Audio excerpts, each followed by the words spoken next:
And welcome everyone to PETCO Park in downtown San Diego, the final day of July, and the first place Padres host the Florida Marlins, game 2 of this 3-game weekend series. And hello everyone, along with Hall of Famer Tony Gwynn, Dick Enberg. Let's take a quick look at the standings in the National League West as they get ready for play tonight. The Giants, with a comeback win, 2-run homer, Pat Burrell in the bottom of the 8th inning, beat the Dodgers 2-1 today. They're resting just 2 games off the pace. The Dodgers 7.5 and the Rockies 8 back as we begin play this late afternoon. It'll be a big crowd, an enthusiastic one, probably a sellout with some 13,000 folks from Scripps here with their white shirts. We'll be able to see them. All right, let's talk about Kevin Correa. He's been started well, then he had the tragedy, the death of his younger brother, and understandably, in remorse in May and June, his record not so good, but he's pitched well lately. Yeah, lately he has, and he's started to pick it up again, and is really starting to mix his pitches up, working ahead. Still, he's not a guy that's going to throw you that complete game, but you can see he's starting to mix his pitches up again, starting to pitch with a lot more confidence. And here in July, he's been really good. And you see, May and June, totally understandable. You know, it's going to be hard to kind of focus on baseball, but here in July, he's really started to pick it up. 2-0. He's only given up 3 runs. He's given up 3 runs or less in 3 of the last 4 starts. And this is the time. This is the grind. This is the stretch run where it gets really difficult sometimes to win ball games. Starting to pitch really good right now at the right time for the Padres. And that entire pitching staff as enthused as most of you fans in the acquisition of Tejada yesterday and Ludwig from the Cardinals today. And we'll talk more about those trades as we move along in the broadcast tonight. Let's look at the starting pitching matchup tonight. And it features a couple of Southern Californians, Ricky Nolasco, who is from the Los Angeles area, makes his home in Beaumont, 11-7, but he's 6-1 in his last 7 decisions. The big right-hander against Kevin Correa, who seeks his 3rd win in July and trying to move his record up to 8-6. And our pitching matchup brought to you by Papa John's. Better ingredients, better pizza. Papa John's. Grossmont and Point Loma. Grew up a Padre fan and now wearing the colors of the San Diego Padres. Kevin Correa ready to go to work against the Marlins tonight.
Gets his sign from Nick Hundley, and the first pitch of the game on this Saturday night. A tough time of the late afternoon for the hitters, with splashes of sunlight and shadows growing throughout the course of the first 5 or 6 innings. HANLEY Ramirez, a .283 average as you look at Kevin Correa's numbers.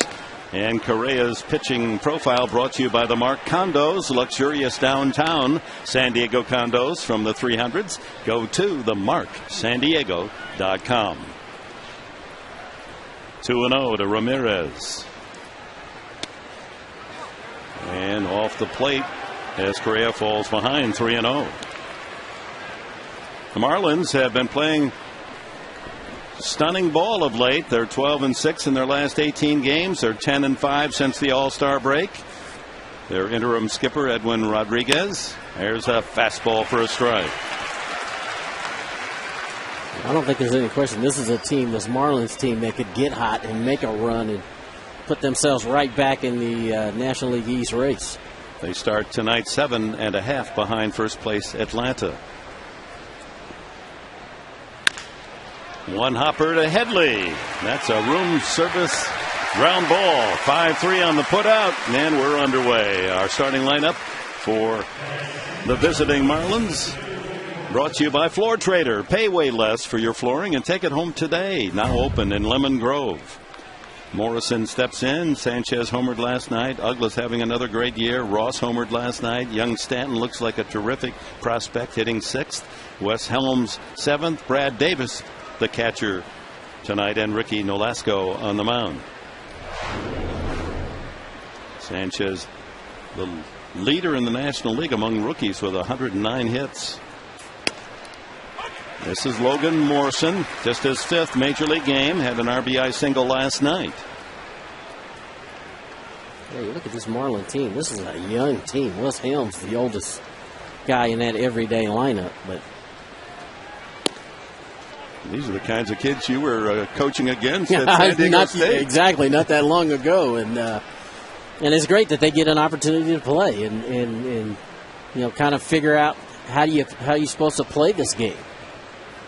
Learning on the job, Logan Morrison and Mike Stanton, the 2 corner outfielders.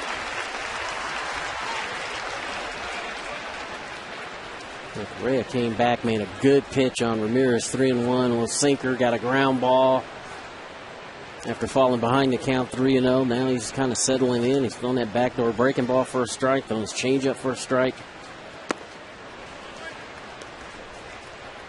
Breaking ball down in the dirt. That's almost a pattern that every pitcher in the league is following. Once they get ahead 0-2, 1-2, they're going to try to bounce a tough split finger or curve ball and hope that the hitter will chase.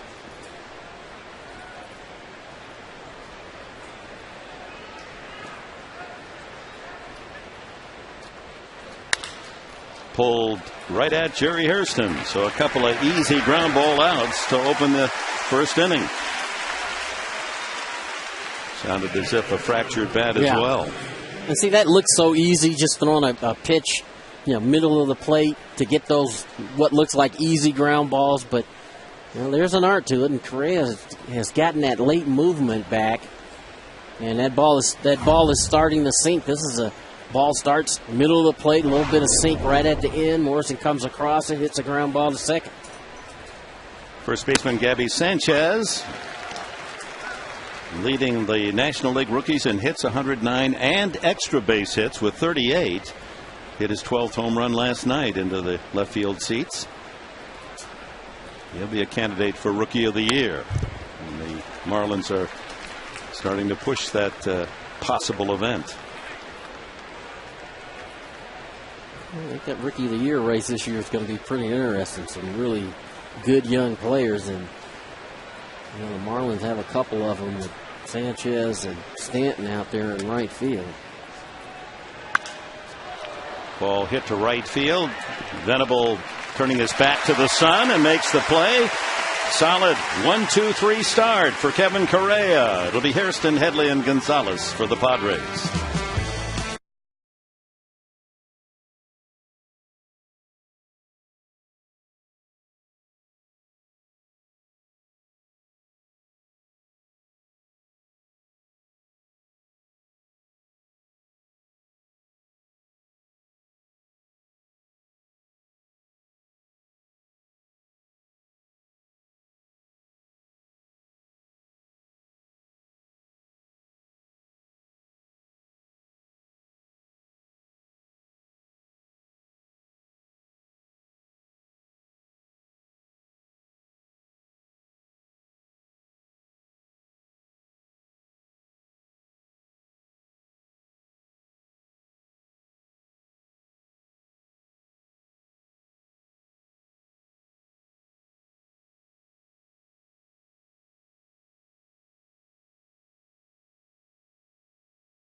Brought to you by Carl's Jr. Get more fruit in your diet with the Hawaiian Teriyaki Chicken Sandwich. It looks as if it's going to be a total sellout here on this Saturday night as the fans continue to believe in their San Diego Padres. Ricky Nolasco, the starting pitcher for Florida. Here's his profile, brought to you by the all-new Cadillac SRX, the Cadillac of crossovers. Strikes out a lot of batters, allows a lot of base hits and home runs. One of the leaders in the league in offering home runs. But an excellent 11-7 record, and as we said, 6-1 in his last 7 starts. Excuse me, foul back into the crowd. And that's part of the residue of being a guy that's around the strike zone. He doesn't walk a whole lot of guys. You know, he's going to be right around the strike zone. He's going to throw all his pitches, and offensively, guys know he's going to be ready to swing a bat because he's going to be right around the plate. 21 starts, only 26 walks.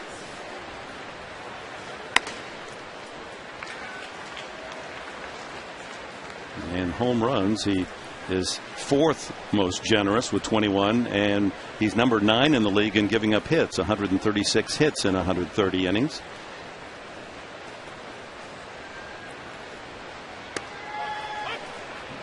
Changes the pace of that one, and it's 1-2. Hairston batting .251. His 40 RBIs, second to Gonzalez on the team. And Jerry's really done a nice job since they put him in the leadoff spot. Skies this one, the shallow right center. 3 Marlins converge, and the right fielder able to make the play, Mike Stanton.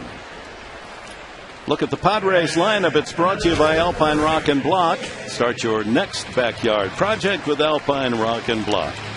Headley steps in. Gonzalez in his usual 3rd spot. Tejada, the newest of the Padres, at short, hitting cleanup. Then Hundley, Venable.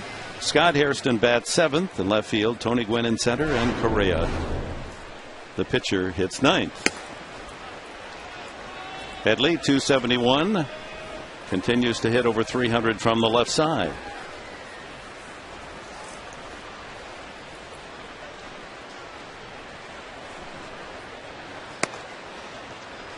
You know, that last fly ball to right field, the center fielder is supposed to be the guy to take control, but watch Cody Roth pull up when he sees who's coming in to make that play. Big Stanton out there in right field. Cody Roth said, I'll defer. 6'6" and 235. Exactly. Okay, kid, you can take it. Outstanding athlete in the San Fernando Valley.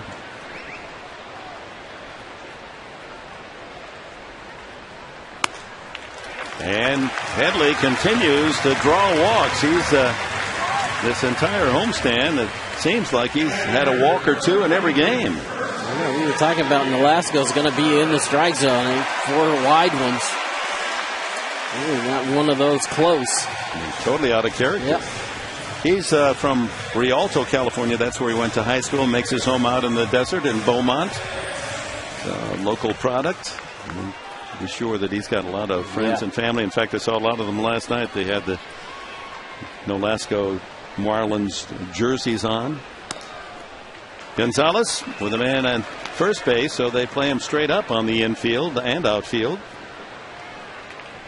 Just a couple of notches below 300. Leader in home runs and RBIs.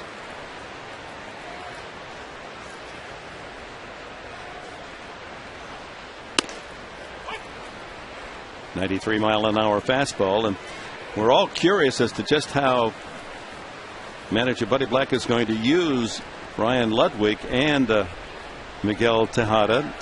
It seems apparent they're going to keep Gonzalez in the number 3 spot, and that's what Buddy told us back in spring training. You put your best hitter in your 3rd hole. Is that the way you figure your lineup? I'm an old school guy. That's the way most managers like to make their lineup. They put their best hitter in the 3 hole. I think he's going to be sandwiched between Tejada and Ludwig, whether that's, you know, Tejada hitting 3rd, hitting 2nd, and Ludwig 4th, or vice versa. Ground ball to the first baseman. They're going to go for 2, and they get it. Well done by the Marlins as Sanchez wasted no time whirling and firing for the 1-6-3 double play. And that's the story for the Padres in the first. No score.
Second inning coming up, no score. Some pitchers throw heat. Corky's throws heat at termites. Find out about Corky's totally green heat treatment today.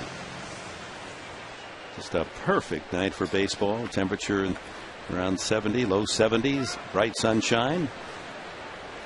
Shadows growing in from the left field corner as Correa will face Dan UGGLA, Cody Ross, and Mike Stanton in the second. UGGLA takes a strike. He's had quite a July, hitting .330 with 7 home runs to boost his total to 22. RBIs tops for the Marlins as well, 64. For a second baseman to get that kind of power production, what a bonus. No question. I mean, he's a middle of the lineup guy.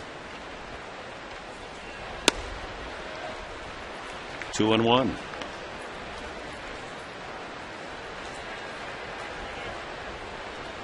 Strikes out more than any Marlin, nearly 100 times this year, but when he makes contact, watch out. Slider outside, so 3-1. And usually he's a guy that has a good eye. He's a very aggressive swinger of the bat, but short stroke. Guy that can use the whole field's got power.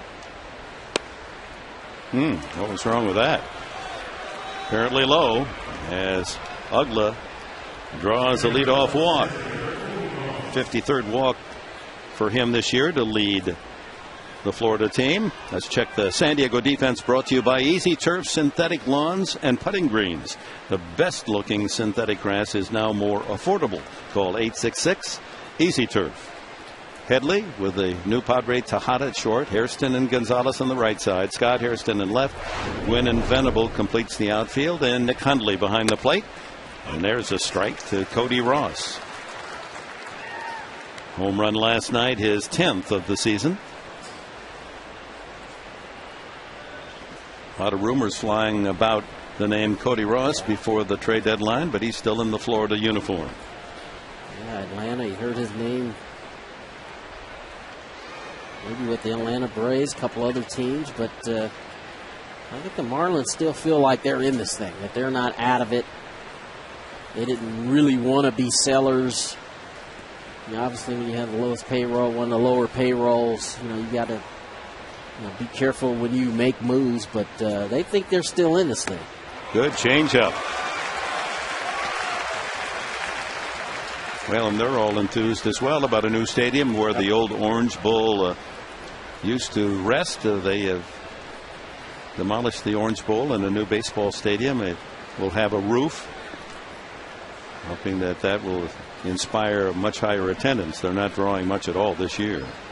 One of the lowest in baseball. Nice block there by Nick Hundley.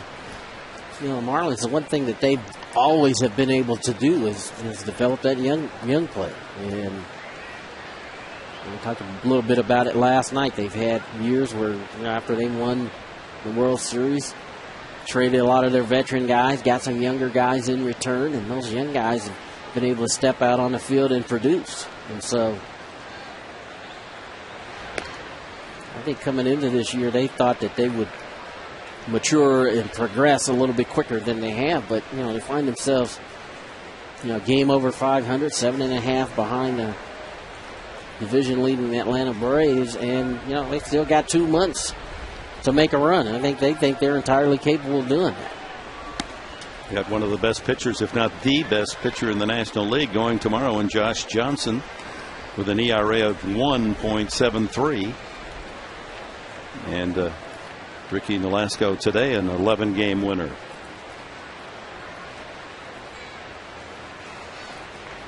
Edwin Rodriguez had a cup of coffee with the Padres back in the early 80s.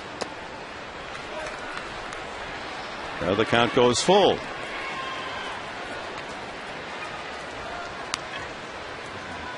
Yes, let's all believe. Yeah, starting to believe.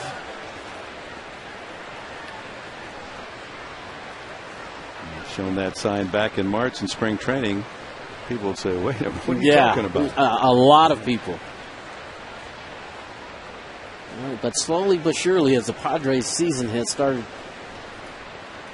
the season started to unwind.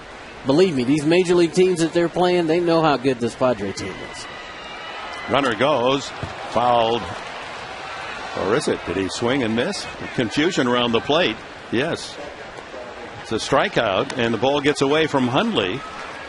Thought it might have been a foul tip. The runner was going anyway, so a stolen base, credit to UGGLA. And the strikeout, Cody Ross. Wow, that's, he swings and misses, and it just goes off Hundley's glove.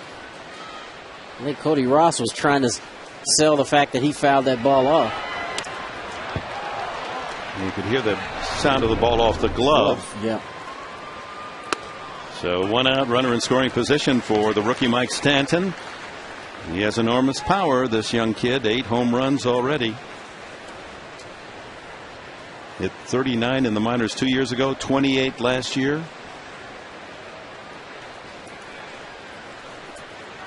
And he hits that one a ton to left field. You can just watch how far will it go. Stanton, a long home run to deep left center field. And the Marlins jump in front 2-0. Oh my.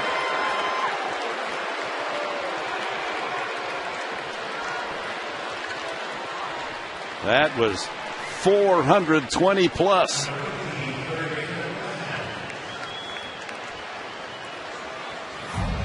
Stanton stayed back on this breaking ball. It's a hanging breaking ball in the middle of the plate, and you see pretty short stroke, good position, reverse V with that back leg, and 6'4", 230. You're going to generate some pop, and that ball, never any doubt once it left the bat. Third home run hit by the Marlins in the first 2 games of this series. That's their 20th in the last 16 games. Stanton didn't come to the club till June. He has 9 home runs and 30 RBIs already. And they've got a real good one. Of course, they knew that. He was like Buster Posey. They kept him down in the minor leagues to get to a certain date on the calendar. And as soon as that June number arose, he was in a big league uniform. You see why. I talked about it a little bit last night. He's kind of learning on the fly. Last night, we saw a lot of change-ups from LeBlanc, and he swung and missed an awful lot last night. But You know, you see the potential, you see the power. He's got power to all fields. He's working really hard at trying to be a better defender, but 20 years old, have the kind of success that he's having already, I think it bodes well for the young Stanton. And Correa falls behind 3-1. Last night, Wade LeBlanc walked only one man, a leadoff runner. You know, he came around to score. Leadoff walk to UGGLA. 2-run home run. So 2 runs on just 1 hit for the Marlins. Wes Helms. And the count goes full. Catcher Brad Davis will be next.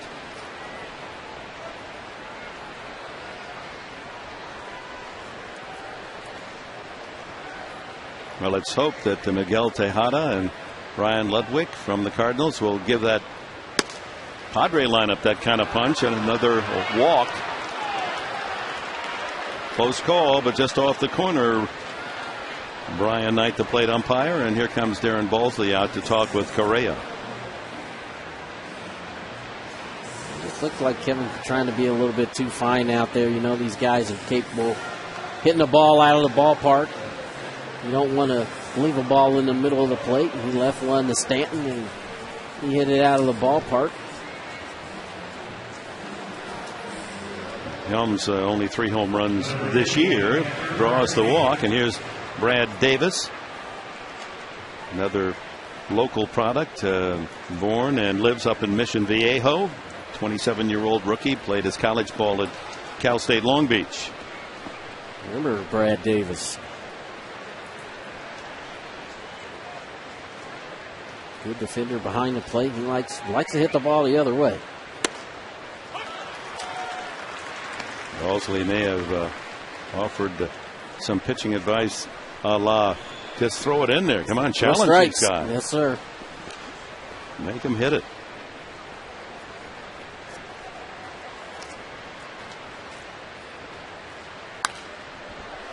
That looked like a right field swing. Brad Davis taking a shot at trying to hit that hole between first and second. Correa's part, you just got to trust your stuff like you did in the first inning. The ball run back in the middle of the plate. Hundley sitting off the plate. See Davis trying to back that thing up and hit the hole between first and second. That'll hold the count at 0-2.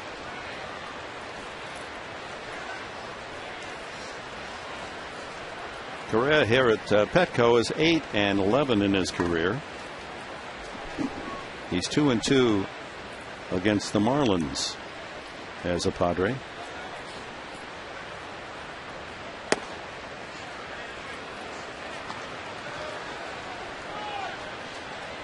He's got the reverse numbers, and you expect a right-handed pitcher to have more success against right-handed batters. Right-handed hitters are hitting 308 off Kevin, and lefties 233. Strike 3. Now a couple of strikeouts along with 2 walks here in the second inning.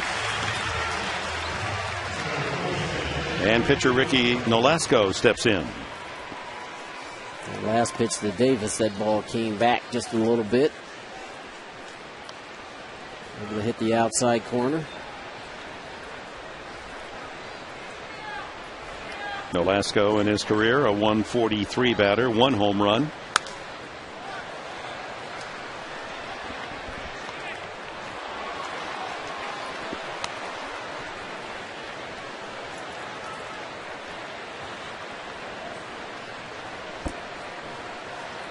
Not too many empty seats tonight, Dick. It's starting to fill up. Park is full out in right center. That ball slapped into right field for a base hit for Nolasco. So the inning is still alive as Helms moves to second base, and to the top of the order, Hanley Ramirez.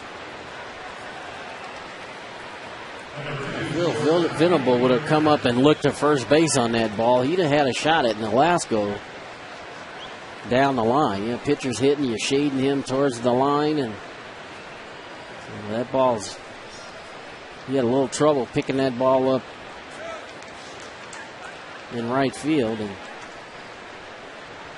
it's a tough field, as you might imagine, at this hour, because that sun is just coming right through the cracks around the Western Metal Supply Company building, and lights are on but having very little effect. Ramirez grounded to third to open the ball game. Chance for the Marlins to do some serious damage here in the second inning. 2 runs already in on the home run by Stanton. 2 on, 2 out, and a tough player at the plate. You're going to try to limit the damage here. Like you said, you've given up a couple of runs. Probably the Marlins' best hitter at the plate right here.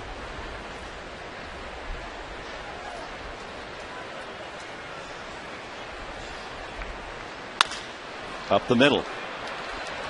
And taking the force, the veteran Tejada. Marlins get a couple of runs on 2 hits and leave a pair. And we go to the bottom of the second inning. Tejada, Hundley, and Venable to hit for the Padres.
After the game tomorrow, but we'll be back on the week of August 12th, and on Thursday that'll be another Throwback Thursday against the Pittsburgh Pirates, a 3:35 start. Both teams now will wear their 1978 uniforms for the game. Don't miss out. Get your tickets today at Padres.com. Just a brief little 3-game set with the Pirates and then back out on the road again. It's going to be the most challenging of all the months for San Diego. They're just not going to get much home cooking. They got those 3 games with Pittsburgh, and they go on a long road trip to San Francisco, Chicago, Milwaukee, and finally at the end of the month they have Arizona and Philadelphia here at PETCO. That's why you make a move like they made the last couple of days, because going on the road, meaningful baseball, dog days baseball. Add 2 experienced bats who have been through it before, not going to feel panic. They've been through those things before. Should be really interesting. Late on that swing. Tejada, last night in his debut as a Padre, walked his first time up, grounded out twice, and struck out.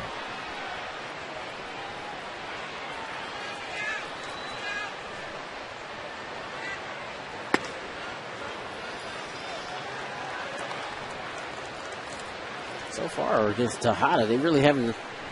The Marlins have attacked him inside. They really hadn't let him get his arms extended on something out over the plate.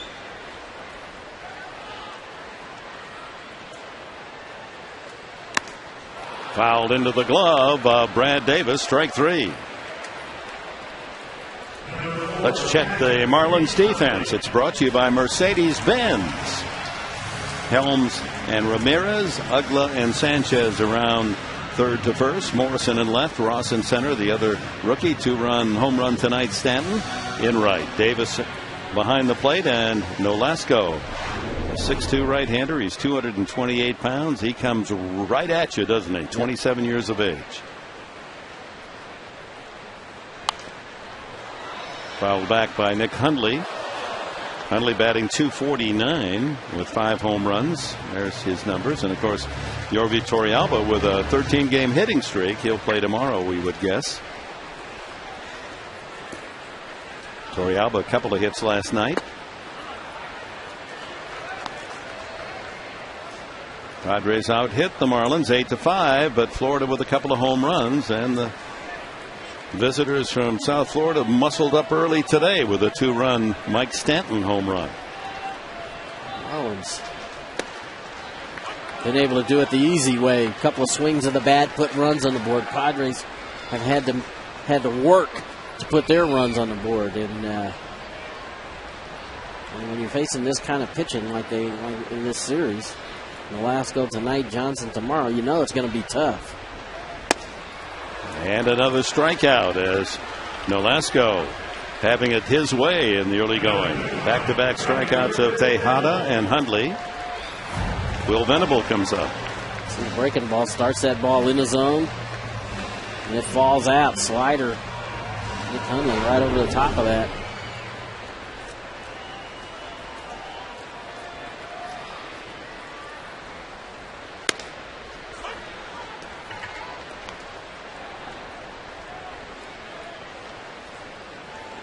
Venable's been more successful in day games. His average on the season .230.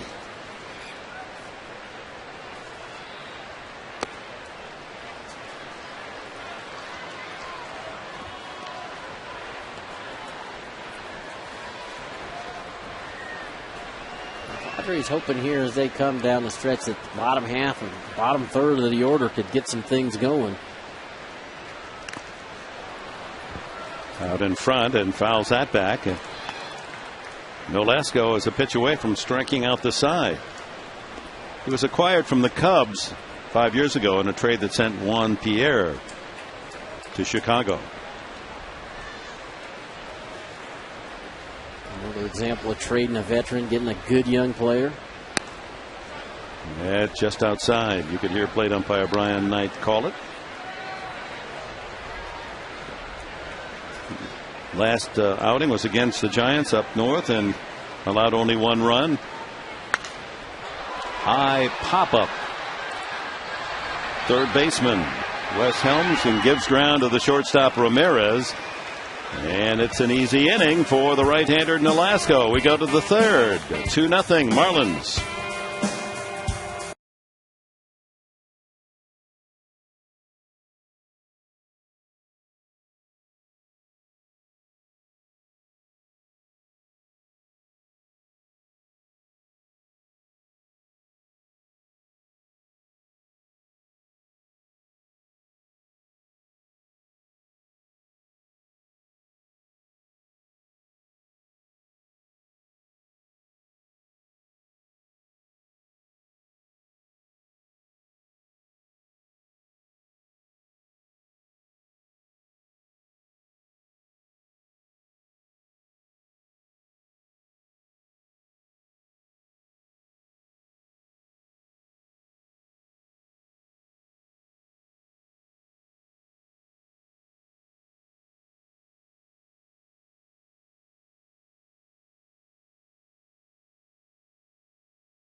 UGGLA for the Marlins, leading 2-0. Correa needing 42 pitches to get through those first 2 innings, and took him 29 throws to get out of the second. After having that easy first inning, rolling through there. Walk, a 2-run homer. And another walk and a single by the pitcher. Made it a long inning. Morrison grounded to second his first time up.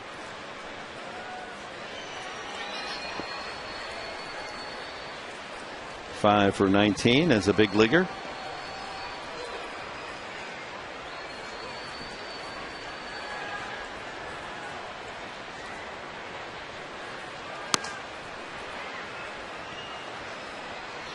They found him in the 22nd round of the draft 5 years ago. Just 21 now, 6'3" and 237. So Stanton and Morrison, they're like a couple of tight ends in that lineup. That was what was so funny about Stanton. Scholarship offer to play defensive back. You know, these are two of the bigger kids here in Major League Baseball. Slider in there for a strike. And that's the pitch he threw in the first inning that he was able to command pretty consistently with that backdoor breaking ball to left-handed hitters.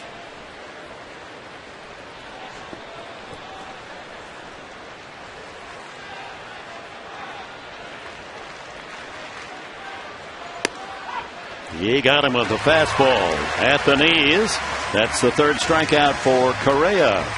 Say fans, Wednesdays are officially free and easy at the Del Mar Racetrack. Diamond Club members enjoy free stretch run admission, reserved seating, a program, and selected half-price concessions. We can't promise you winners, but you know what? There's a winner in every race at beautiful Del Mar.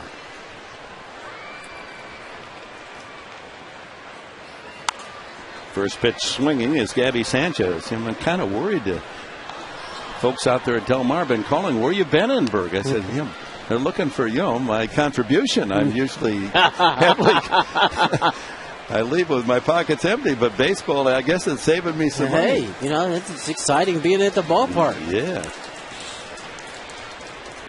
I miss not trying to figure out that pick six. I know it's like catching a star in your back pocket, but now and then it can happen. And you get lost in that racing form. You can be there 4 or 5 hours and you don't know the world even exists. 2 strikes to Sanchez. He flied to right his first at bat.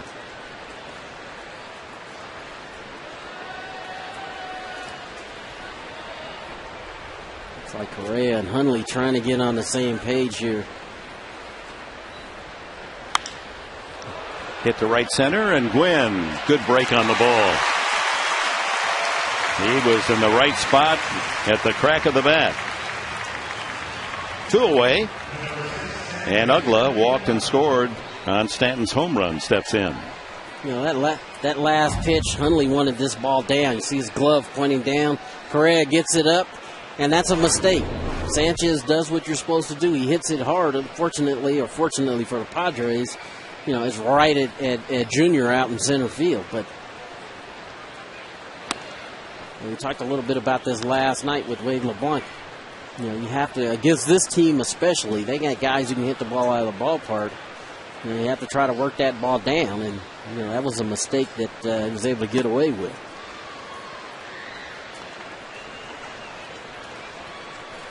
UGGLA, in case you're wondering, is Swedish and translates to owl. So one would think he performs better as the night wears on.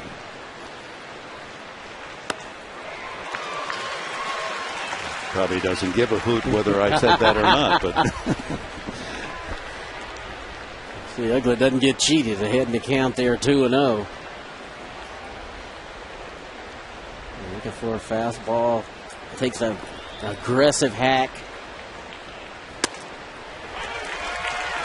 2-2. There comes back, paints the outside corner.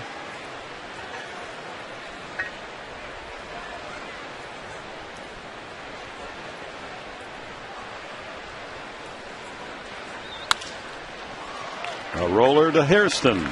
And it's a 1-2-3 inning for Correa in the third.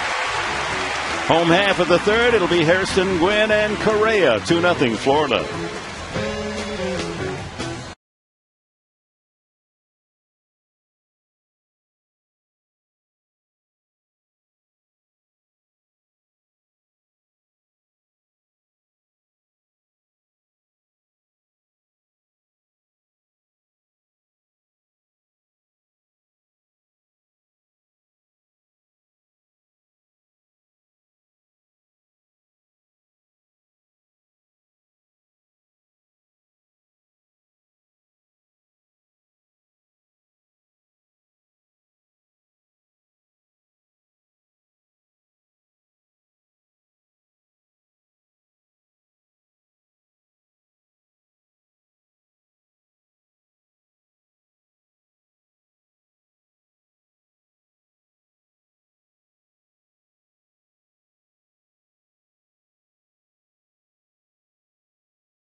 Park, where you can enjoy a wonderful evening. Happy hour 7 days a week. By Irving Hughes, life is a lease. Negotiate well. And by Cox Advanced TV. Ready for more choices? Go to Cox.com. 2-0 on a two-run blast by Mike Stanton, the rookie outfielder of the Marlins. As we go to the bottom of the third, and Ricky Nolasco will face Scott HAIRSTON leading it off, the left fielder. Chet Hoyer, the general manager, has been on holiday, nothing much to do of late, and so he thought he'd drop by and say hello to us and catch us up to date and how things are in the Caribbean and other places you've enjoyed. Yeah. You look as if you haven't gotten too much sleep of late, but you've produced some interesting material for us. I was going to say, I'm not well rested right now, that's for sure. Our whole staff's been working really hard, so it was we were happy we got 2 deals done that we think helped the club a lot. And, I thought we certainly canvassed all of Major League Baseball, and our scouts did a great job. The office did a good job. So we're happy with the results, and we think we're a better team now than we were 48 hours ago. HAIRSTON out in front 1-2. Ludwig is on his way to San Diego, we presume? I think he gets here, he arrives kind of late tonight, and he should be in the lineup tomorrow. So he was excited. I think everyone loves playing in St. Louis, so I think that was disappointing for him. But he was thrilled to get here and be in a pennant race. And I know Miguel Tejada felt the same way. So players love playing in San Diego, and they love winning. So hopefully we can give them the combination of the two right now. Likes to go to right field, as we see from some of these shots of Ludwig in action. He's 32, hitting .281 this year with 11 home runs, and he's off an injury, so his numbers would be even higher. Another broken bat and a soft fly out behind second. UGGLA takes care of it for the first out. He missed some time with a calf injury. Came back about a week ago, but he's healthy right now. And we looked at it really carefully, and his power certainly plays in PETCO. We analyze that quite a bit. So it's hard to find guys that can hit the ball out of this ballpark. He can certainly do it. As an outfielder, he'll play right field primarily, or has most of his career. Yeah, I think he's going to sit down with Buddy and talk about right field versus left field here. But he's an above-average defensive outfielder. I think people might remember he made a great catch at the Cox sign here when the Cardinals were in town. So he brings a lot of different things, and every report we got on him as a person is also excellent. So both he and Miguel will bring a lot to the clubhouse, and that's important because we have a good vibe going. Tony Gwynn steps in, the 1-0 pitch. And Tony Gwynn Sr., you were checking on some of your friends and their reaction back in St. Louis, and they didn't want to see Ludwig go. Yeah, a lot of fans in St. Louis not happy about Ludwig coming out west. And good player. I think he's going to be very successful in this ballpark. I think so too. And you look at this ballpark, this ball club the Marlins have. They got some right-handed power hitters, and they've been showing it here the last game and a half. And we need some of that right-handed pop that can do that. I mean, that's the one place in this ballpark that you can put runs on the board in a hurry. Yeah. Well, you made 2 deals. Did you come close to a third? We came close to a couple. We talked about some small deals after we got Ludwig today. Nothing that close, and I was really happy that we sort of going into the week we had maybe 5 or 6 deals that we were on really hard, hoping to come to fruition, and 2 of those worked out, and that's a much better batting average than you usually have. A lot of times you might go 0 for 10 or 0 for 20, and I think we had a couple of ideas that we liked a lot, and we were able to work those to conclusion. So that's always very gratifying for the whole staff. Jed, how hard was it to put that 3-way deal together? I got to believe in this kind of environment, that's got to be pretty difficult. Yeah, it's hard. It's actually kind of fun. You're putting all the pieces together, and there was some variables involved. Westbrook had to lower his assignment bonus a little bit, so that was a variable the Indians were dealing with. Trying to make the money work everywhere, and really trying to make sure everyone was happy. You got 3 teams involved, and all 3 teams have their own interest, and being able to get all 3 teams what they wanted is a challenge. So it was fun putting it together. Padres go in order. Will you stay another half inning and I will visit with us? All right, Jed Hoyer, the Padres general manager. It's been a busy couple of weeks for him, and the proof is in the pudding. A couple of good right-handed hitters join our club.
Stanton and Helms to bat for the Fish, as they call them, down in South Florida. Jed Hoyer, the general manager of the Padres, is our guest. And Jed, the 3 minor league pitchers that the Padres traded in order to get Tejada and Ludwig, we don't know much about them. Can you tell us a little bit about their talents? Yeah, we liked all 3 of them, and that's one of the challenges of working through these deals is there's nothing you can do. You've got to give up talent. Kluber was he's the furthest along. He's a very successful AA pitcher. I think he was leading the Texas League in strikeouts. Very good slider. He was the hardest to give up, but he was the key to getting Ludwig. There's no way we're making that deal without him. And Win Pelzer is the guy we just moved to the bullpen. Very live arm, good slider. We liked him a lot. He had a very good year in 2009. He's the pitcher that went to Baltimore. Yep, and Greenwood's also a good young pitcher that was in Fort Wayne. So, we gave up talent. We were able to hold on to a handful of guys that we you don't ever say untouchable. I don't think we have any of those. But we were able to take care of the handful of guys we really didn't want to move. And we surrendered some good talent in order to get those 2 guys. Tejada takes care of Cody Ross's ground ball. Well, 3 weeks ago, the word circulating was that the Padres' #1 priority would be a starting pitcher. Was that a smokescreen and you were going for hitters instead, or were you also seeking another pitcher? It wasn't a smokescreen. We actually talked about a number of pitchers. But, those deals, just didn't come to fruition. We tried. And, we might be able to do something in August with a starting pitcher. There's some sort of big contracts that could end up slipping through waivers, and we can do it then. So we also feel we feel good about Corey Lukey in AAA. We think Tim Stauffer could move into the rotation and get stretched out very quickly. We had closer pitching than we do hitting. We didn't have anyone to provide that kind of pop in AAA for us.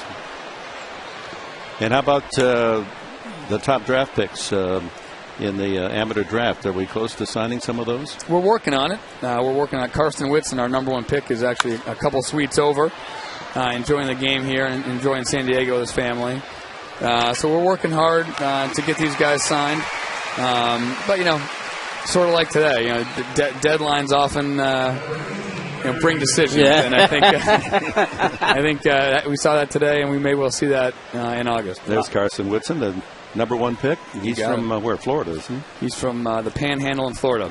Big, strong kid, great arm.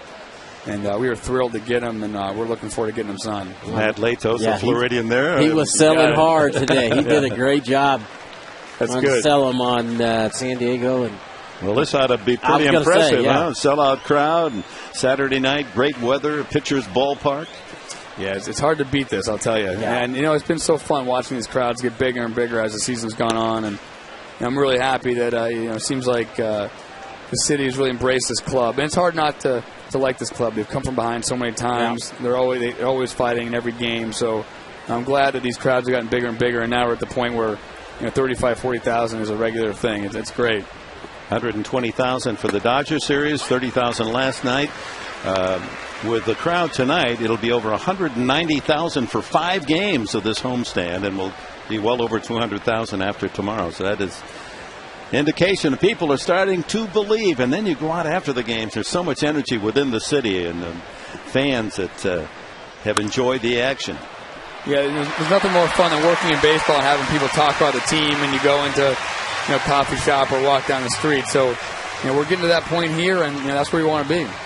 Well, we'll let you go, and you and your young bride, you need to get together and enjoy your hard work, and we thank you for what you've done. It's exciting. Thank you. I need to reintroduce myself. Yeah, that's right. Thanks, Dick. All right. Take care. Thanks, Ed Hoyer, the general manager of the Padres. Well done. 2-0 as we go to the bottom of the 4th.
inning, and Ricky Nolasco has faced the minimum 9 batters in the first 3 innings. Did allow a walk to Headley, but he was erased on the double play. Gonzalez 3-6-3. So Hairston trying to get something going. No base hits yet for San Diego against Nolasco, whose record would indicate that he gives up more than his share of base knocks and home runs. There's a line drive to right field, and Stanton comes in to make the play. That ball hit too hard, and Stanton able to corral it on the slide. Well, Jerry Hairston got on top of a fastball that was up in the zone. Stanton got a great jump. Was able to make the play. See him get on top of that fastball right there and line it to right field. And Stanton going from the shadow to the sun, making a tough play. Looked kind of easy. See him coming in, making a catch. Chase Headley, the only base runner off Nolasco, walked. And he's yet to throw Headley a strike. That's 6 straight balls. He's walked 5 times in the last 4 games plus this one.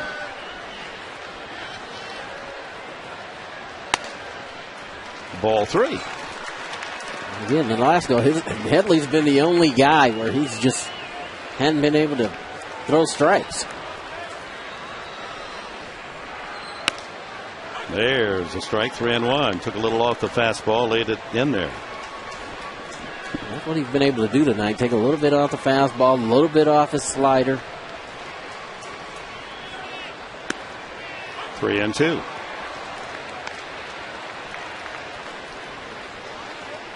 Works at a good pace. Gets the ball, gets his sign, goes to work.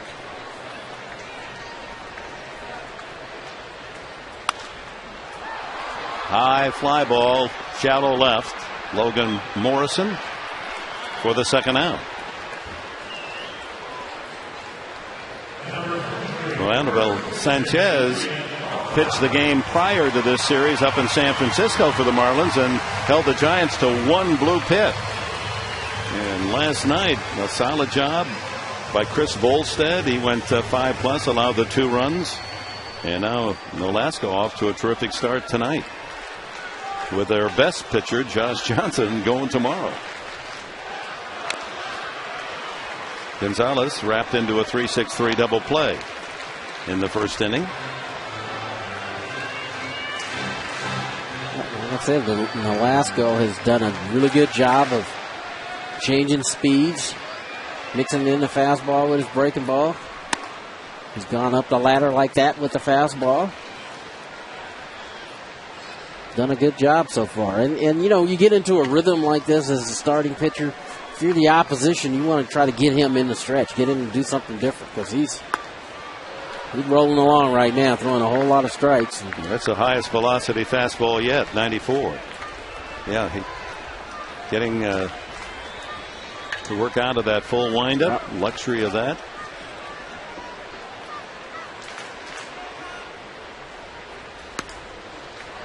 Took a lot of speed off that curveball, hoping that Gonzalez might offer. 2-2. Look in the back door of that breaking ball right there, and it just kind of came out of his hand wrong and missed a lot, but he hadn't really thrown that pitch tonight. And against the good hitters, that's what they're going to do. High fly ball. Waiting for it to come down, Cody Ross in center field. And Mr. Ricky Nolasco has held the Padres hitless through 4.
Mid-game recap brought to you by Murray Lampert Construction. Get up to $10,000 cash back on your home remodeling project. Go to murraylampert.com for more details.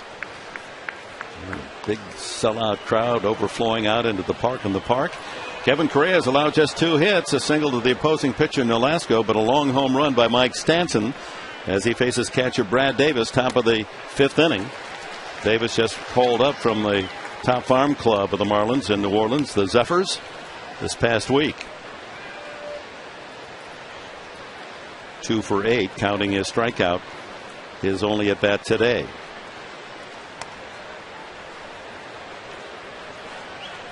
See Nick Hundley trying to get Kevin Correa to slow down a little bit. Kind of rushed that delivery, and fastball kind of got away from him a little bit. Way out of the strike zone as that fastball took off. 3-1.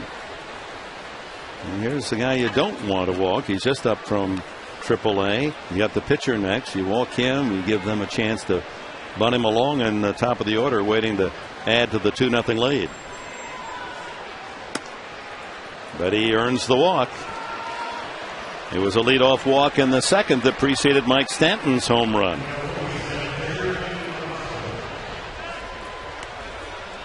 I bet if you went over an entire season and you walked the leadoff man, how many times those runners come around? Maybe it's just because you hate to see it happen. Yeah. You expect bad things when you walk the leadoff man, but it does prove to be a dangerous game of roulette when you walk that leadoff man. Nice bunt by Nolasco, and Gonzalez whirls and throws, gets him, and safe at first base. A little hesitation by Tejada. Now, he's not accustomed to seeing how Gonzalez makes that play, and Adrian doesn't hesitate. And I think he was surprised that that ball got there so accurately and so quickly that he really had a chance to double up the pitcher. Yeah, and you know, this is his second game at shortstop, and you see him slide that foot over and try to get that ball out of his glove, and he kind of double clutched a little bit, and that's just enough for Nolasco to beat that relay throw to first base.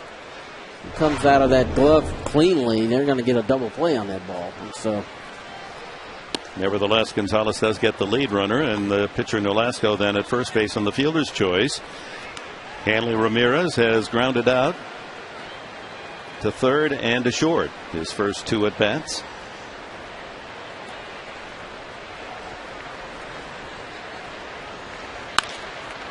That ball to right fielder Venable. Well hit for the second out. And it's puzzling that Ramirez, with all his power, has now gone 23 games without an extra base hit. It's just totally difficult to believe. Well, you can see it in his face right now. He's kind of walking back to the dugout, kind of wondering, what do I need to do? He's hit some balls right on the button. He lined out to center yesterday in his first at bat. That at bat puts a pretty good swing on a ball, drives it to right field, and it happens in the game sometimes. You just cannot seem to find a hole. 0 for 6 in the series. They did drive in a run with a sacrifice fly last night. Morrison, a ground out and a strikeout today.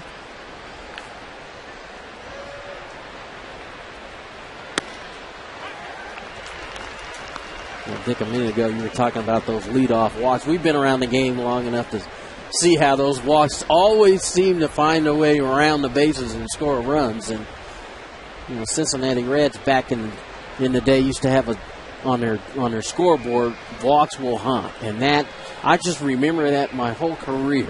Will haunt, huh? Exactly. And it applies to all levels of this game. That's exactly right. But it's bad in the big leagues. It's worse in college. I can tell you that. These guys, at least they're around the plate and kind of know what they're doing. And is every one of those gray hairs a leadoff walk? There's a whole lot of them. But yeah, you coaches preach that in every level. You have to throw strikes and make that guy with the bat in his hand earn his way on the base paths. Hadley out to chat with Correa with 2 strikes to count on the rookie Morrison. 2 out, and the pitcher Nolasco at first base. Again, for those of you just joining us, Of course, Miguel Tejada playing shortstop today from the Orioles, acquired in a trade yesterday, and Ryan Ludwig will arrive tonight and play tomorrow. The outfielder from the Cardinals. Strike 3 called on a fastball. No runs, no hits, a man left. We go to the bottom of the 5th. We're at the halfway mark in this one with the Marlins leading the Padres 2-0.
Brought to you by Farmers Insurance. To find a Farmers agent, call 800-FARMERS or visit farmers.com, because ready feels good. Well, on this date, 14 years ago, the Padres made a big deal. They acquired from the Brewers home run hitting Greg Vaughn for Flory, Vallone, and Newfield. He joined the Padre Ball Club and gave him some sock. I remember guys high-fiving in the clubhouse. Greg Vaughn had 31 home runs at the time when he came over, and all of a sudden you're going to have a presence in the middle of that lineup. Miguel Tejada looking for his first hit as a Padre. 0 for 4 thus far. Struck out his first time up tonight. Meanwhile, Nolasco pitching to the absolute minimum. 12 batters the first 4 innings.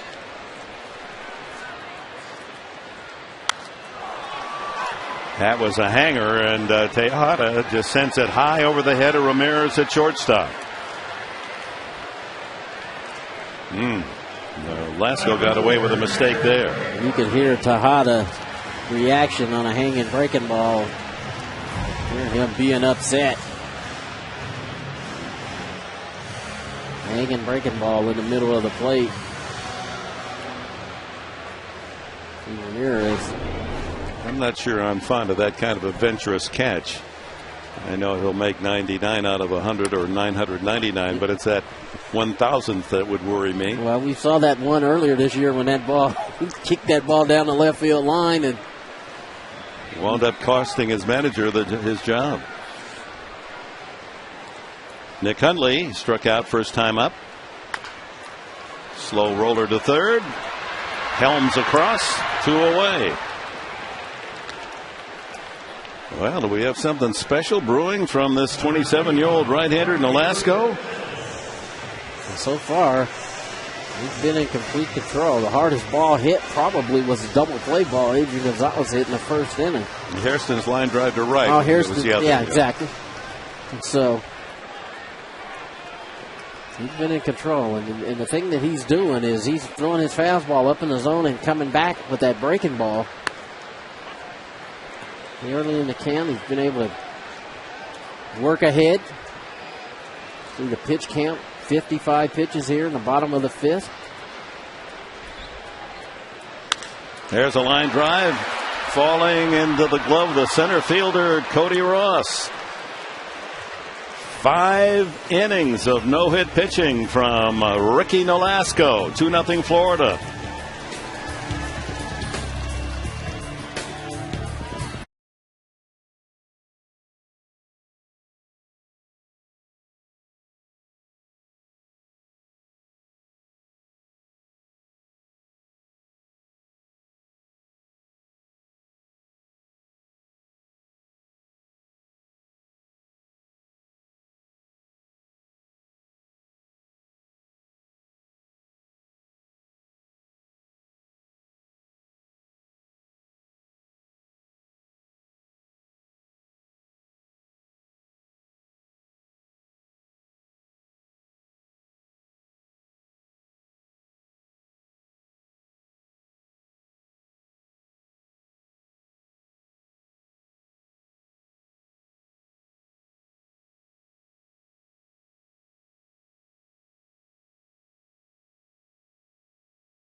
that souvenir. And next up, it'll be Everett Cabrera bobblehead day. That'll be on Saturday. A special 1 o'clock start time, 1:10 actually, as your Padres take on the Phillies. And the first 25,000 fans in attendance will receive the Everett Cabrera bobblehead presented by Ashford University. Get your tickets today at Padres.com. First pitch swinging is Gabby Sanchez, who is flied to right and lined to center. You saw Cabrera there, and last night we were looking into the Padre dugout in a long conversation between David Eckstein and Cabrera, and he went to David down in the clubhouse and asked just what he was advising.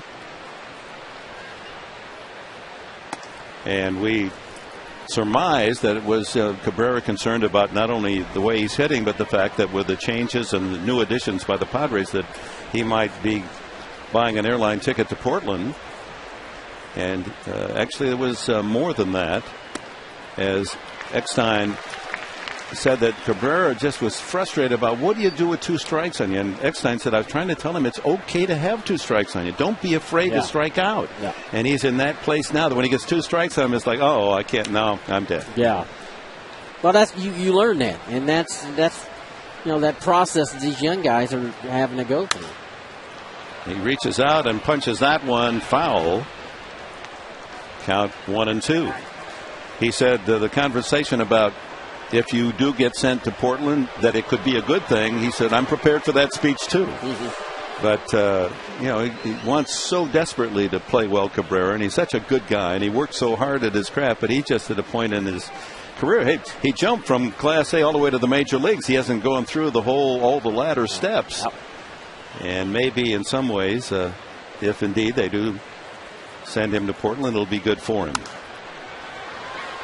Well, you have to. Whatever decision is made, you still got to play. That learning process never stops. You're still learning things, and it's if it should happen, could be a great opportunity for him to work on those things that you feel like at the big league level you're putting pressure on yourself. Now you can just go play. I mean, they know defensively he's pretty good. They know he can play shortstop defensively at the big league level. It's just offensively, the progress that he made defensively, he's got to make offensively too. And it's not just Everett. It's a few guys on this club offensively. These young guys, Venable, Hundley, GWYNN, they're all going to have to get better and offensively get better. And I think they will. I talked earlier in the year about it takes a certain number of at bats before you get to that point where you feel like, hey, I can do this. Because these young guys, there's doubt. There's doubt in their mind, and you have to get over that and just relax and go out and play the game. It's that barrier from I want to be good, and all of a sudden you get the other side, you know what, I'm good. That's exactly right. 3-2 the count on Sanchez. All the way. Well, it's going to be an interesting decision made by Buddy Black and Jed Hoyer and the Padre coaching staff. Somebody has to go tomorrow, has to be sent back to Portland to make room for Ryan Ludwig. And then David Eckstein's coming back in a week or so. And Mike Adams is ready to come back. So there's going to be some tough decisions made the next day or two. Headley. Gonzalez for the first out here in the 6th inning. They're not easy. Those decisions are not easy to make, and I'm sure that man right there is going to consult with his coaching staff and Jed. And it's a little easier emotionally for a major league manager than it is, say, for a college baseball coach. Because when you cut a kid in college, you've broken his heart. Oh, yeah. He's off your team. Now here, it doesn't feel good to go from the majors to the minors, but you're still in the organization. That one is crushed to left field. And a long, long home run by Dan UGGLA. Whoa. Boy, these 2 home runs tonight have been monsters. 3-0 Florida. UGGLA rounds the bases for the 23rd time this year. And his 65th home run, a guy that's averaged 30 home runs for the last 4 years, and it looks like he's going to hit that 30 mark in the month of August the way he's swinging the bat. He's going to get the 30 again. talk about him having a short stroke. He's worked his hands to the inside. Look at that barrel catch up. High follow through. Second deck home run. 2 second deck home runs. One by the rookie Mike Stanton with a man on. And the Marlins have a 3-0 lead behind a pitcher that hasn't given up a base hit through 5. Cody Ross, a home run hitter last night, struck out and grounded out. So Wade LeBlanc touched up for a couple of solos last night in the 4-2 Florida win, and Correa giving up 2 home runs today. Headley in front of Tejada. Good play by the third baseman. Continues to make all the plays there at third. Super play, ranging in the hole at short, really. Able to cut that ball off, roll over, make a nice play. Look at him, range, skid on one knee, turn, strong throw to first to get Ross. Made a very difficult play look pretty easy. Brings up Mike Stanton. And he hits the ball deep to right center field, and Gwynn on his horse, and that's going to bounce up into the seats, a ground rule double. Boy, the ball jumps off this kid's bat. Not sure he knows how strong he is. He didn't really hit that good, but it was slicing away from Junior out in center field. That's out towards the end, but one hop into the stands in right center field, biggest part of the ballpark. And folks, he's only 20 years of age. Played the wide receiver and defensive back at Notre Dame High School in the San Fernando Valley, and offered, as Tony told you earlier, a full scholarship to play with the Trojans at USC. He was the center on the high school basketball team at 6'5", and all city there. But baseball, his love, and romance is brewing down in South Florida, loving this kid and what he's bringing to the club and the future he has. 20 years old. In case you missed it, his first time up, he sent one into the second tier, deep left center field at the edge of the Padre bullpen. Here it is. The cold, hard blast. Up over the Seimer sign. Oh, my. Cold, hard blast brought to you by Coors Light, the world's most refreshing beer. So a home run and a double tonight for Stanton. 3-0 Florida. Wes Helms up there with a chance to add to the lead, but they're going to walk him intentionally.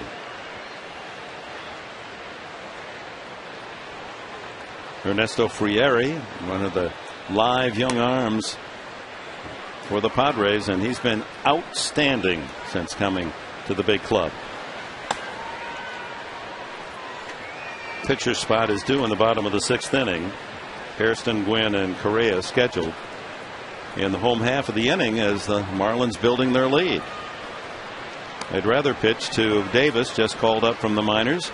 He has struck out and walked. I was just going to say, you take the bat out of the veteran hitter's hands, Helms.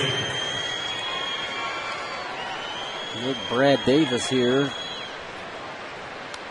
Rookie, 9 at bats in the big leagues, and make him try to get him out, and yet in the last go, the pitcher on deck. And Correa, true to his form this year, more trouble with the right-handed hitters than the left-handed batters. We told you earlier, allowing right-handed hitters to bat .308 this year, and today, of course, it's a right-handed loaded lineup. All the hits are from right-handers, 2 of them home runs of the 4 hits allowed. Davis chops that one to Tejada. They just do get him, and Gonzalez wisely getting that throw to the plate just in case, because rounding third and heading for home was Stanton. But another run on a home run by Dan UGGLA, and we go to the last of the 6th inning. 3-0 Marlins.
lead. We invite you to stay tuned for the Sequan Casino postgame show. Jenny Kavlar and Bob Scanlon, the hosts, immediately following the game right here on Channel 4 San Diego. Sequan Casino, San Diego's vacation getaway. Well, Ricky Nolasco's pitching has dampened the enthusiasm of this huge crowd at Petco Park. Nothing much to yell about so far. 9 straight shutout innings by Florida pitching as we go to the bottom of the 6th inning. Scott Hairston. He popped to second his first time up.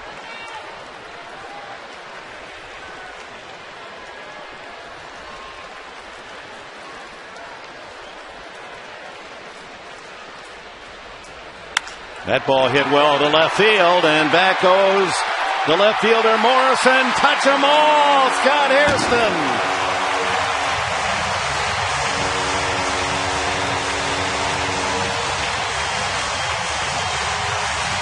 Well, the first hit is a big one. A line shot into the lower tier.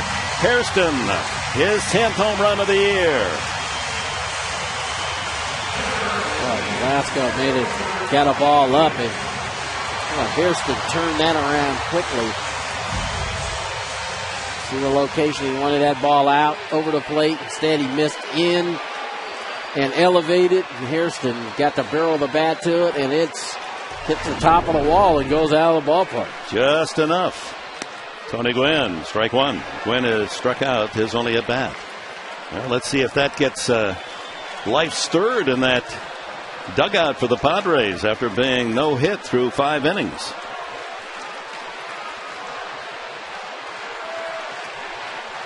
And bring some enthusiasm for this crowd, kind of sitting back on their hands through 5 innings. Well, he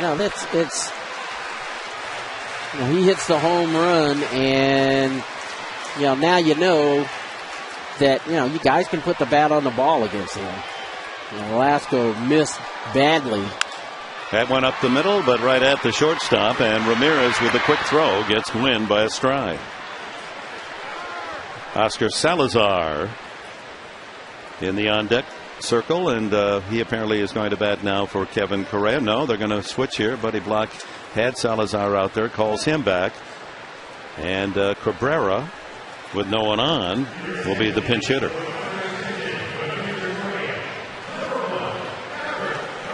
Now let's look at the leaderboard, brought to you by Los Primos, home of the Monster Burrito. Get your day started right with our new Sunrise Tacos. Most pinch hits this year. That's surprising, isn't it? Yeah. I mean, somehow you didn't register that they've accumulated that many pinch hits, 2 more than the Cardinals, leading the National League with 39. Cabrera trying to get on there and bring the tying run to the plate.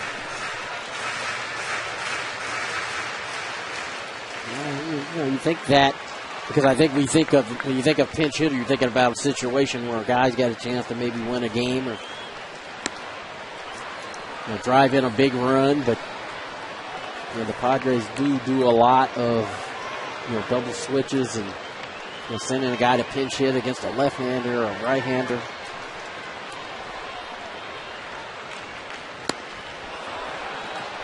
Fooled on that one, Cabrera, and the count goes to 1-2. Hitting left-handed this year, just 193, 219 from the right side. Here's that 2-strike situation. Almost hit him in the leg. He didn't try to move. 2-2. Again, these are the kind of situations where, from a young hitter's standpoint, you really got to simplify. He has to throw strikes, pure and simple. He's got to throw the ball over the plate, and if he does, you put it in play. And he takes strike 3, and that's been part of the problem for Cabrera. He looks at a lot of strikes, and with a 2-strike count on you, you've got to be up there hacking. You can't be up there guessing, looking for a pitch. This is a fastball right down Broadway, and that's a ball that you have to put in play. It's a ball that you have to at least try to take a swing at and try to put it in play. And again, you can tell mentally, Everett is fighting that battle right now because he's overthinking. Yeah, he's suffering. First pitch, a strike to Jerry Hairston. He's flied to right and lined to right.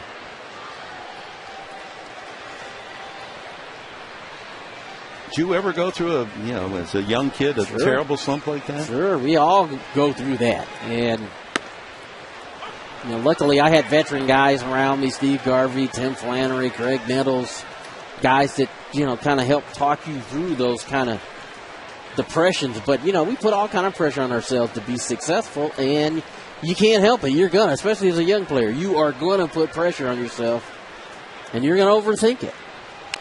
Fouled at the plate. Well, and it's a game where you fail 2 out of 3 times. You're a great hitter. That's exactly right. And you have to approach it as such. And that's the hardest thing, I think, for a young player to understand is that, you're going to make outs. So you have to get used to the fact that you're going to make outs. The key is, like I said, you simplify. You swing and strikes. You make the pitcher throw balls over the plate. You can't afford to chase a lot of stuff out of the zone. And that takes time. It takes time to be comfortable enough to take that slider that starts out in the zone that you think is a strike and ends up going out of the zone. Like that pitch to Hairston. And experience tells Jerry that, a lot of times they're going to try to get you to chase something. And you got to, kind of trust your stroke enough that, you're not going to chase that. You're going to get your ball in the zone and you're going to try to put it in play. And he takes again a ball that might have looked like a strike halfway up there. Well, you have to feel for Cabrera. Yeah, his mind's a muddle. Yep. And there's so much he's trying to process and worried about not playing well. Yep. Wants to be good. Randy Reddy helping him all he can. Randy's job is tough because he's the site coach too. Just out of the strike zone. Nolasco thought he had strike 3. He's the hitting coach.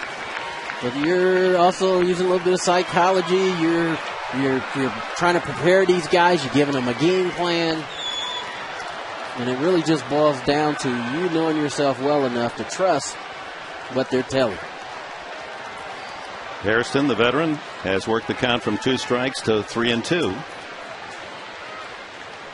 Chase Headley on deck.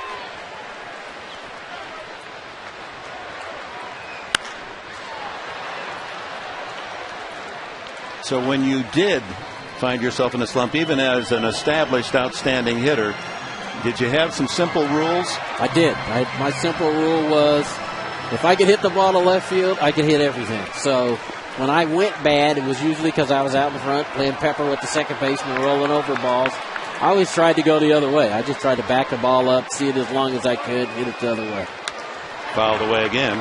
And so to apply that to where Everett Cabrera is now, we've been watching him all season long, especially as a left-handed hitter. I can't remember more than 1 or 2 times he hit the ball to left field. He's trying to pull everything. And he isn't the only one. There's a bunch of guys that have done that at some point during the year. And the best drill for that is you put the tee right in the center of your stance on the outside corner and you back the ball up. Another foul as Hairston good at bat. Because for our fans sitting at home watching the Padre at bats, a Jerry Hairston, a Adrian Gonzalez, a Miguel Tejada, a Ryan Ludwig, when those guys are standing up there, the pace of their at bats are a whole lot different than the younger guys, and that's because they trust what they do and they're willing to wait for that guy to throw a ball over the plate before they take a hack. Now, of course, you get to 2 strikes is a little bit different because you got to be a little bit more defensive. Another foul. This is 11th pitch now of this at-bat coming up after he was behind on the count 0-2. And these are the kind of at-bats veteran guys have because 2 strikes, you're not going to go up there anticipating, guessing. You're going to see the baseball and just try to put it in play. So veteran guys are going to have the course of an at-bat where they're not going to chase a whole lot of balls out of the zone. Where the younger guys are just the opposite. They want to be super aggressive and try to hit everything. And you just can't, at this level, you just can't do it because pitchers, if they know you're going to chase balls out of the zone, they're never going to throw you one in. And they're going to take advantage of the fact that you want to get a hit.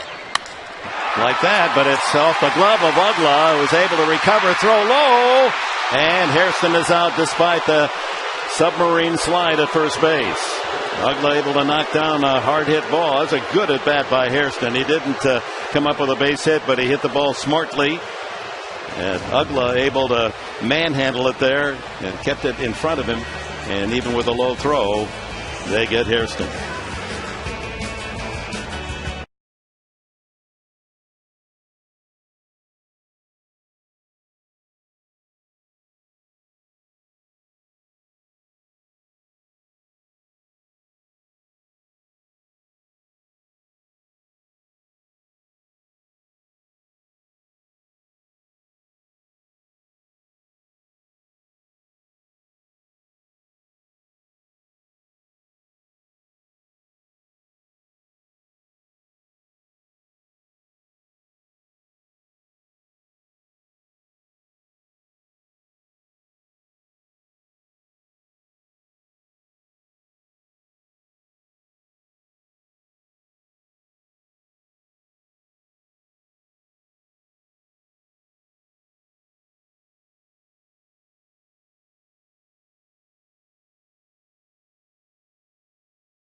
HAIRSTON.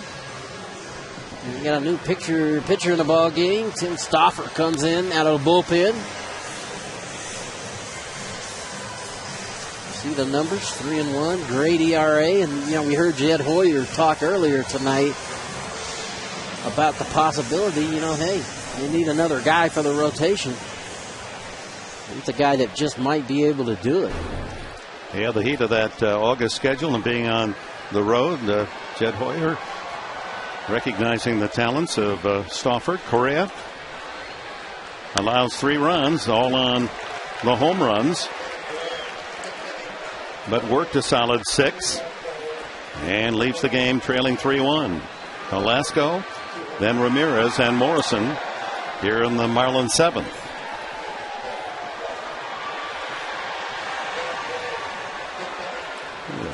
Marlins have only 9 hits in the 2 games,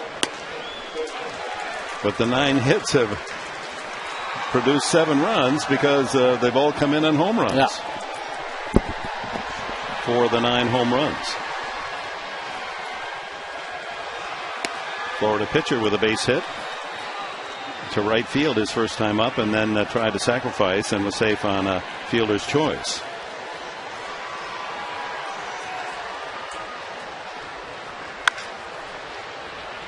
Deep in the hole, Tejada for the out. Tejada, of course, that was his natural position most of his major league career, but playing third base all this year in Baltimore. So there's a little adjustment for him to get back at short on a different diamond and different situation. He's done a pretty good job so far. He had one ball tonight where he had to backhand and set his feet and make a throw. He had a little trouble getting the bunt play, ball out of the glove from Gonzalez. But he's a shortstop. And it's like, played most of his career playing shortstop, and it's like riding a bike. It's going to take him a little while to kind of get used to being out there, being the quarterback out there in that defense. But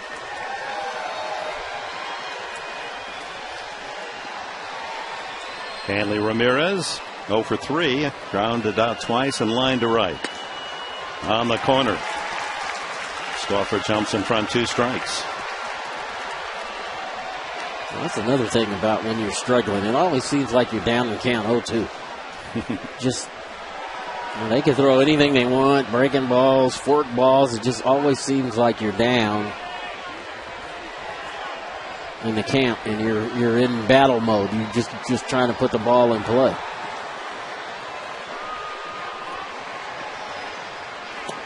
Stauffer, his season interrupted 2 months with the appendectomy. But the numbers before and since have been outstanding. 3-1 his record. ERA of 0.30. A batting average against of only 190. Chopped to Tejada. He can't make the play. Tried to make it barehanded and would have been tough to throw out the speedy Ramirez anyway. Infield hit. That might have been the only way he could get Ramirez. Coming up, folks, the San Diego Hyundai dealers 7th inning Stretch Your Dollars. Get more MPG and the assurance of America's best warranty. Go to San Diego Hyundai Dealers.com. The other thing, like you were talking about, when you're struggling and you hit a ball like that, that's a confidence builder, whether guys want to admit it or not. You'll take that 18-hopper to shortstop that you beat out. Those worm killers, you'll take those. You'll take them. When you're struggling, you can't spell hit. Yeah, you're going to take that. Ramirez will be watched closely. He's our top base stealer with 21 this year, among the league leaders. Logan Morrison struck out twice and grounded out at the plate. 3-1. The Florida Marlins lead it here in the top of the 7th inning. All the runs on home runs. A couple by Florida, 2-run blast by Stanton, a solo by UGGLA, and Scott Hairston, a bases empty homer in the bottom of the 6th for the San Diego run, and their only hit.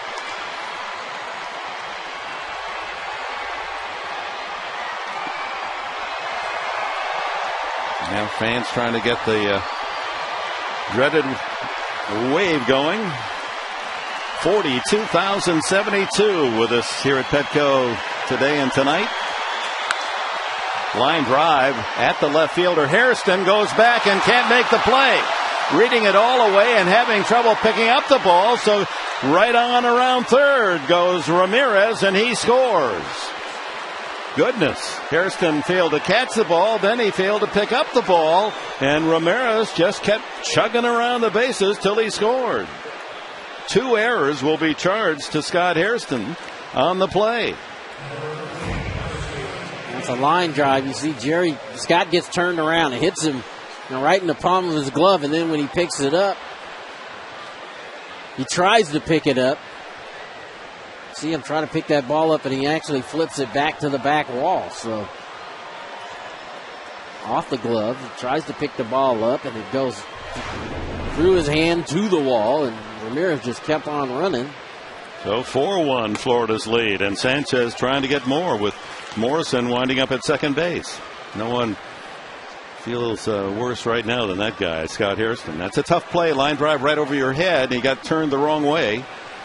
By the time he tried to locate it, it didn't land cleanly in the glove.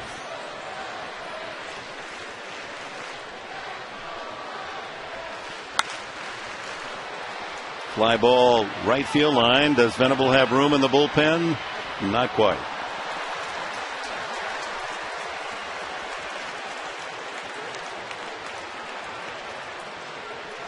Well, the Padres throughout this season have not beaten themselves. They've been one of the top fielding teams in all of baseball, and only of late in this homestand, almost every game there's been an error, and that was after Buddy Black's crew had gone 8-9 games without a single miscue.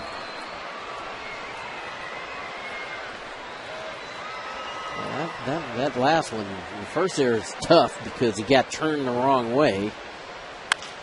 Off the fist to Headley, and he goes across for the out. Advancing to third is Morrison. So the inning should be over. The run that is scored and any subsequent runs would be unearned. Hairston got turned the wrong way, and unfortunately it goes off his glove. But the second one, and I know this sounds weird, but outfielders are always taught to put your hand in the glove to grab the ball, not try to flip the ball to the other hand. Stick your throwing hand in the glove and grab the ball. That way you always know you have it. Here's UGGLA, the cleanup man. He's walked and scored, grounded out, and homered, counting for 2 of the 4 runs today.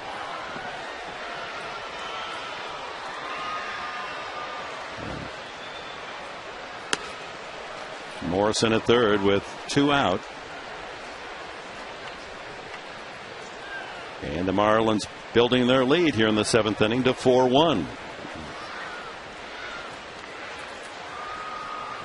That last home run by Dan UGGLA was his 144th career home run, and that is the franchise record. He passes Mike Lowell. And there are the all-time home run hitters in the young history of the Marlins. UGGLA the best. And Stauffer working to him carefully. 3-1 the count. Pretty good players on that home run list too. Derek Lee, Michael Lowell, Miguel Cabrera. 3-2. This is the 6th sellout of the season. 42,072, which for the 5 games of this homestand boosts the grand total to 192,000. Room for you tomorrow. It's going to be another good crowd. There's strike 3 called, and UGGLA knew it. But an unearned run here in the 7th inning on an infield hit and a double error by Scott Hairston. It's 4-1.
By Subway, $5 footlongs. Well, they taste like a fortune, but they're still just $5. So many favorites like Blazing Buffalo Chicken, $5 all day, every day. Subway, eat fresh. And by Cox Advanced TV, ready for more choices? Well, go to Cox.com. Will Venable and Scott Hairston commiserating over that last inning and a gift run to the Marlins to make it 4-1. Ricky Nolasco goes back to work. His only hit, Scott Hairston's home run. Chase Headley leads off the 7th. And the count 1-1. Headley, Gonzalez, Tejada. Anyone gets on Hundley. So heavy end of the order here for the Padres in the 7th.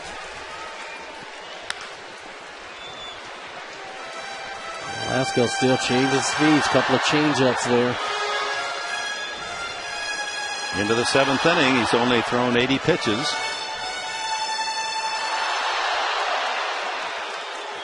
Struck out 4. True to form, has walked only 1. Strike 3 call. The Padres caught looking again. That's number 5.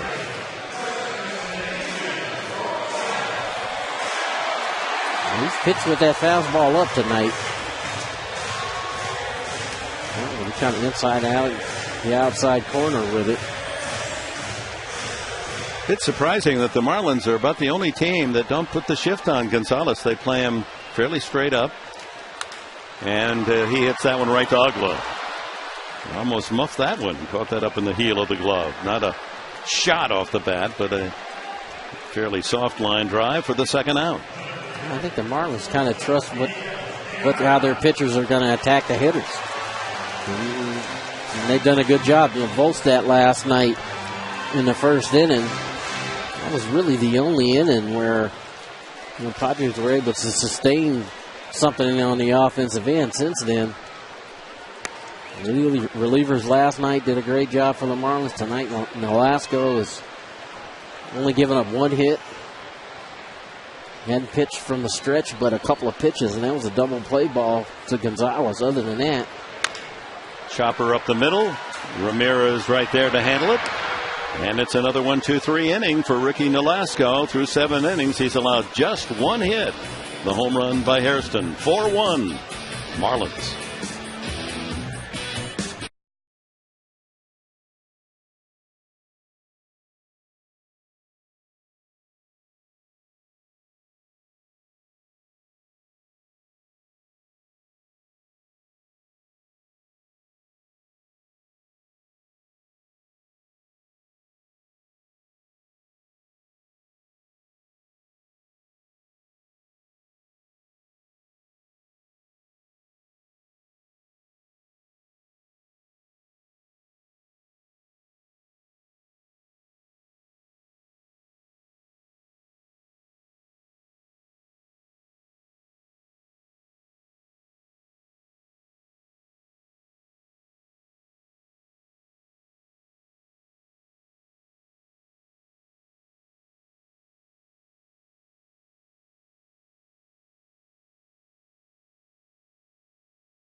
Skyline in high definition, brought to you by Irving Hughes. Life is a lease. Negotiate well. 4-1. Florida leads at top of the 8th. Cody Ross to start. And he lines a sharp single into left field. HAIRSTON gets it in. Ross holds there at first, and Mike Stanton comes up, the rookie, with a long home run and a double to right center. Well, this all started, this 3-game pitching string for Florida in San Francisco, their final game of that series, when Anibal Sanchez allowed only 1 hit. Then last night, Volstad, a great job in the bullpen, amazingly good. Even the Florida announcers were stunned by this. Has been the weakness of the team, and they came out of the pen like Padre pitchers. Yep. They thought maybe they changed uniforms as they went 4 innings without allowing a run to save the 4-2 victory, and then a 1-hitter by Nolasco today. We talked earlier. That's why they think they're still in this race. That's pretty. And then Josh Johnson, their best pitcher, goes tomorrow. So that's 4 straight outstanding pitching efforts lined up by the Marlins staff. Bodes well for the rest of the season. Young starters for this Marlins team, but Johnson, Nolasco, Sanchez. Volstad is only 23. Yep. So they got some good young arms. Arizona, checking on them. They were defeated tonight by the Mets 5-4, and the Cubs have rallied to tie Colorado at 5 in the 9th inning in Denver. And the Giants with a 2-run homer bottom of the 8th inning by Burrell beat the Dodgers 2-1.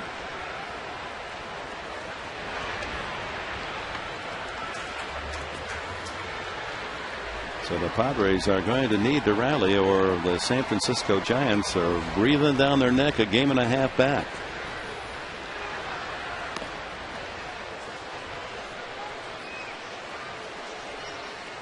Well, that's the way you figure it's going to be the rest of the way. 60 games left after tonight. The bulk of them are going to be within your own division. You got games left with the Giants, Dodgers, Rockies. Sharp to third. Headley to second for one. Hairston back. Double play. Dug out by Gonzalez.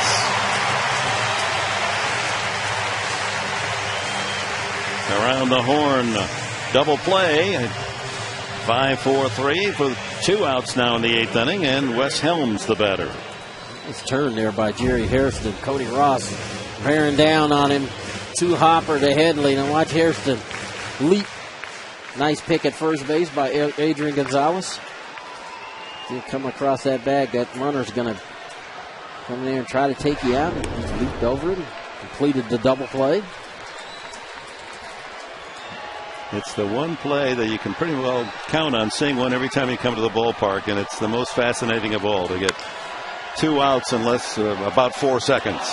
And it takes that kind of articulation between infielders and throws and skipping and avoiding and managing to get that ball to second and to first ahead of the hitter. And they work on that every day. Every day that they come to the yard, they take ground balls, they work on that exact play. Fly ball hit to left field by Helms right at Hairston. And the inning is over. No runs, a hit, no one left in the Marlin 8th. Padres need 3 to tie. And they go to the dugout after that 5-4-3 double play.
11 wins coming in, ties him for 4th best in the National League.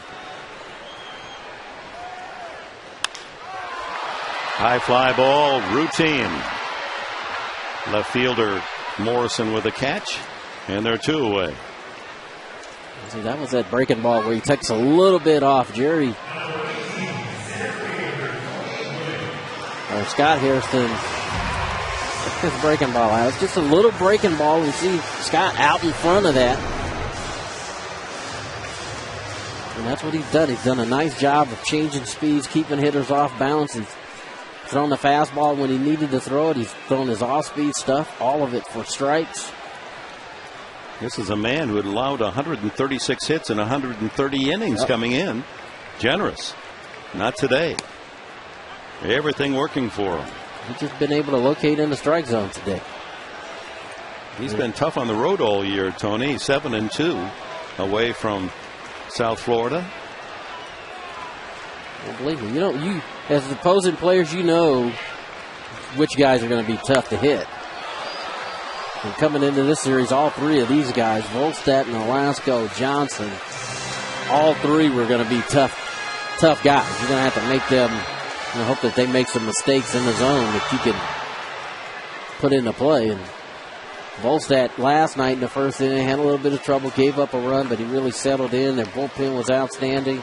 Tonight, Nolasco has been outstanding. 0-2 to Tony Gwynn.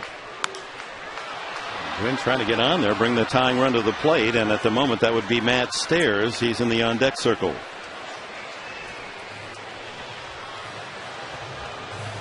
Ryan Webb throwing in the bullpen for San Diego. There's the big right-hander. He's apparently loose, just pausing between pitches to watch the action.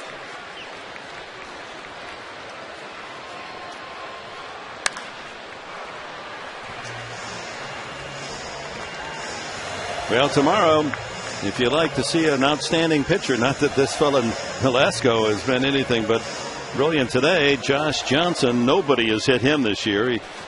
Padres did hang a loss on him. He's 10-3, but his ERA 1.73. And John Garland will be the opposing pitcher as he goes for San Diego.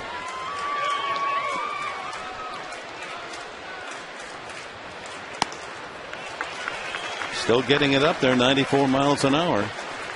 Well, we got a hit of junior here, 0-2. Threw him a breaking ball down and in. Tried to speed his bat up and fouled it off down the line. Trying to go away with a fastball like he did on Will Venable and was able to paint the outside corner. Well, the youngster, he still believes.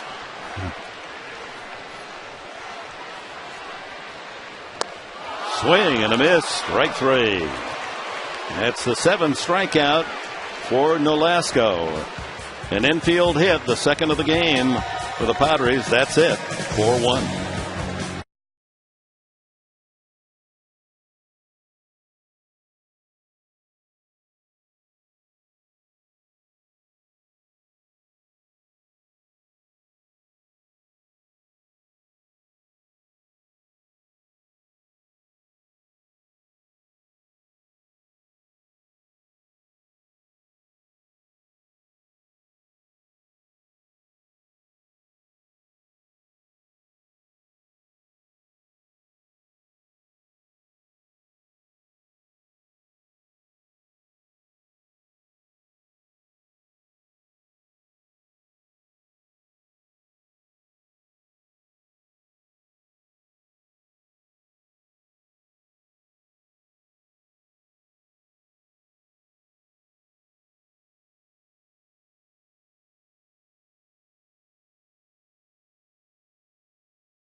game brought to you by Sonic. Sonic has it, others don't.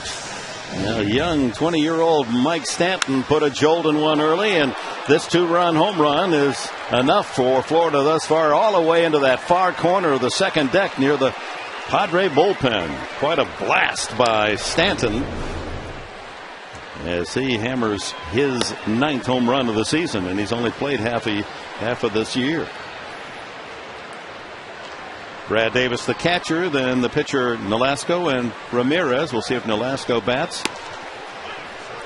I think the way he's pitched, they're trying to get him a complete game. He's not pitched a complete game all year. Only a couple in his career. And he's on deck. Sinker too low. Davis has struck out, grounded out, and walked. I don't know if I was Edwin Rodriguez, I wouldn't take him out. He's just been in complete control tonight. He's thrown 99 pitches. Leisurely awaits his possible turn.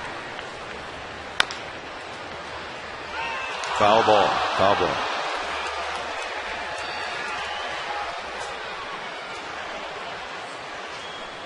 So if you're just joining us, in the second inning, Kevin Correa walked the leadoff man UGGLA, and Stanton hit that long home run you just saw for 2-0. Became 3-0 in the 6th inning. Dan UGGLA's 23rd homer of the year, a solo to left.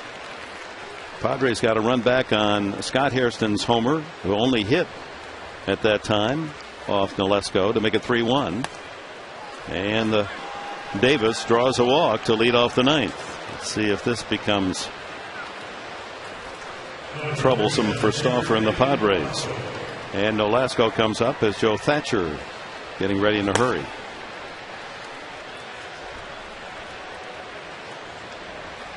And in the 7th inning, Marlins added a run on an infield single by Ramirez and a double error by Hairston in left field. He dropped the ball and then lost the ball again while trying to pick it up. Good bunt. Stauffer will get the out at first base with Hairston covering. Sacrifice 1-4.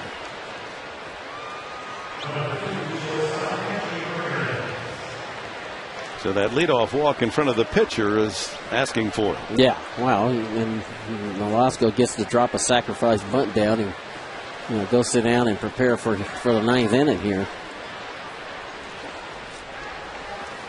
Colorado scored a run in the 9th inning and beat Chicago 6-5. Giants rallied in the 8th to take the Dodgers down 2-1. And Arizona lost at New York 5-4 to the Mets.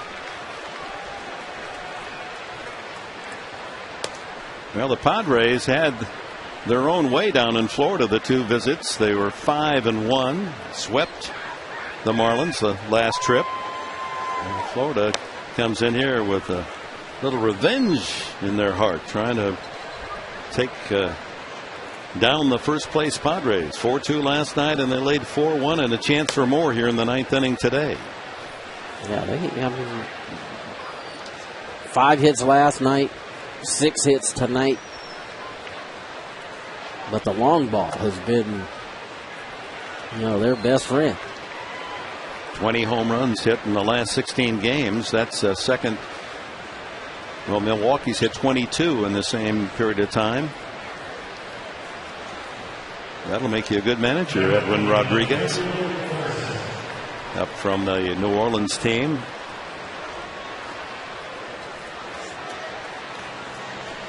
And Bud Black is going to go get that left-hander. You saw Thatcher throwing in that bullpen seriously, very quickly getting ready. And the motion by the left-hander Black to bring in the southpaw pitcher Thatcher. And the pitching change brought to you by the Mark Condos, luxurious downtown San Diego condos from the 300s. Go to the Mark San Diego.com. In comes Thatcher with 1 out in the 9th.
Lola's at the park, where you can enjoy a wonderful evening. Happy hour 7 days every week.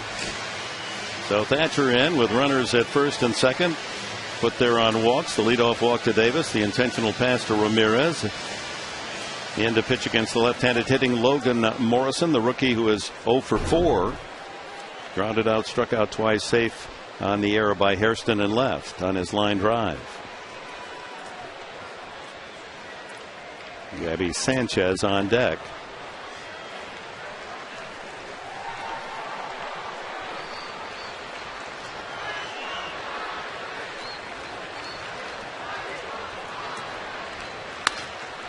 Pulled softly to Gonzalez, has only one play.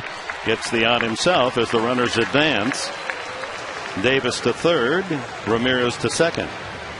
I was just going to say, for Morrison, Thatcher not a very easy guy to pick up the baseball on. Well, this is a brief stint, one pitch, and you're in and out. Get the job done, get it out. Ryan Webb is going to come in to pitch to Gabby Sanchez, right-hander against right-hander, and that pitching change brought to you by San Diego Harley-Davidson. Always country first. In comes the tall right-hander, Ryan Webb.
Mother Lode City, San Diego. Well, our pitching profile of Ryan Webb brought to you by RCP Block and Brick. Create your dream yard today. Visit rcpblock.com. Ryan came in an inning, and the 3-2 dramatic victory over the Dodgers in that Thursday day game. There are his numbers. His ERA inflated. He had a couple of rough outings on the road, but basically most every time he's been called, he's delivered. Yeah. Electric stuff, great movement on the fastball. Sanchez up, 2 outs with runners at second and third here in the ninth. 4-1 Florida. Such good movement on his fastball. 95 turbo sinker right there. Sanchez trying to be aggressive early in the count. And boy, the movement of that fastball just ran in on Sanchez with a little sink. I don't think he can throw a straight fastball. I wonder if he could even play catch and throw straight. 0 for 4 Sanchez today, but he had the big homer last night. Look at that ball just dipping down. So quickly ahead on the count, 2 strikes. Love to watch him pitch from that center field camera. Well, it gives our fans at home a chance to see just how hard it is to hit a baseball, especially one that's moving. Boy, that's a pretty good looking fastball. 97 miles an hour, and they say he did not go around, but where was the pitch? Just off the edge, apparently. Pitch had Pretty good movement. Let's take a look. See Hundley set up off the plate. He kind of drew it back over the plate, which gives it away. Had he held it there, might have gotten the call. 1-2. There again, that hard fastball sinking out of the strike zone. 2-2. Trying to close out the 9th inning. Keep the Florida lead at 3. It'll be the pitcher spot at the top of the order for the Padres in the last of the 9th.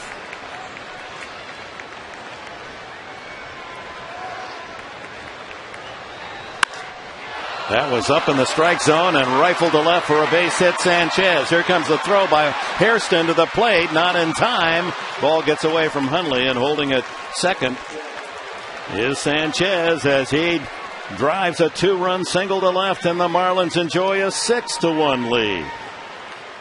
And for the 42,072, most of them Padre faithful here tonight, that's the nail. Well, he got this pitch up. He wanted it down and away. Instead, it's a hanger right in the middle of the plate. Sanchez hits it on the button in the left field. HAIRSTON's throw just a little bit late. Sanchez with his 48th and 49th runs batted in. A couple of walks and a single produced 2 runs for the Marlins. Doing everything right in the series. Good pitching, timely hitting. UGGLA. That one got away from Brian Webb. UGGLA, a walk, scored on Stanton's homer, grounded out, homered himself to left, and struck out.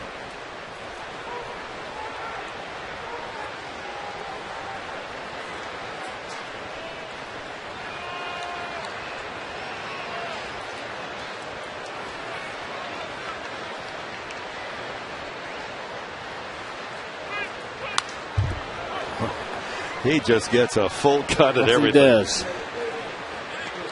UGGLA's super aggressive here, looking for a fastball. Look how quick that barrel gets through the zone. High helicopter finish. Both those runs are charged to Tim Stauffer on the 2 walks. That ball hit well to center field, and Gwynn has a beat on it, and running away makes the catch. A shot off the bat of UGGLA for the final out. 2 runs on just a hit, a single. 2-run producing single by Sanchez.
Last of the 9th inning, and our comparison tonight is brought to you by the San Diego County Toyota dealers.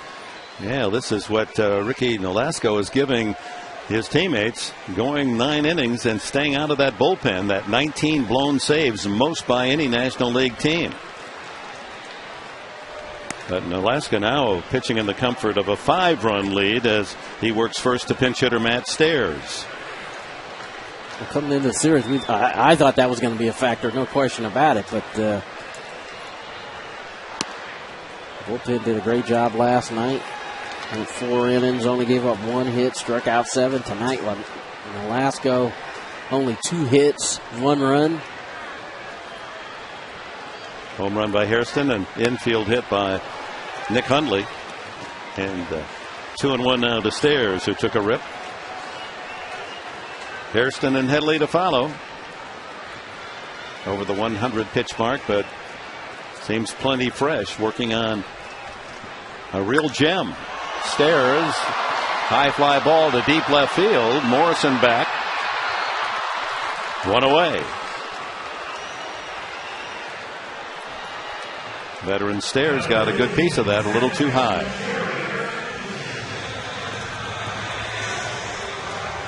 HAIRSTON, fly to right, line to right, grounded to second. So he's gone the opposite way on all 3 plate appearances. Nolasco, we told you earlier that he rarely gives you a free ticket.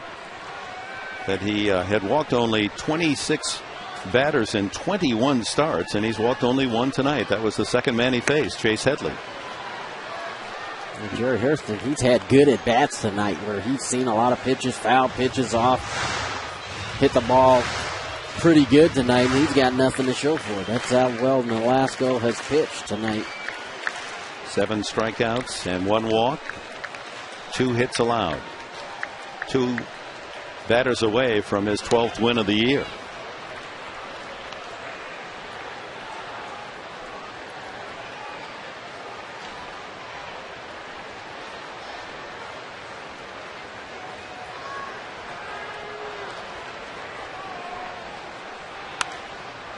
If I were down in South Florida, I'd campaign to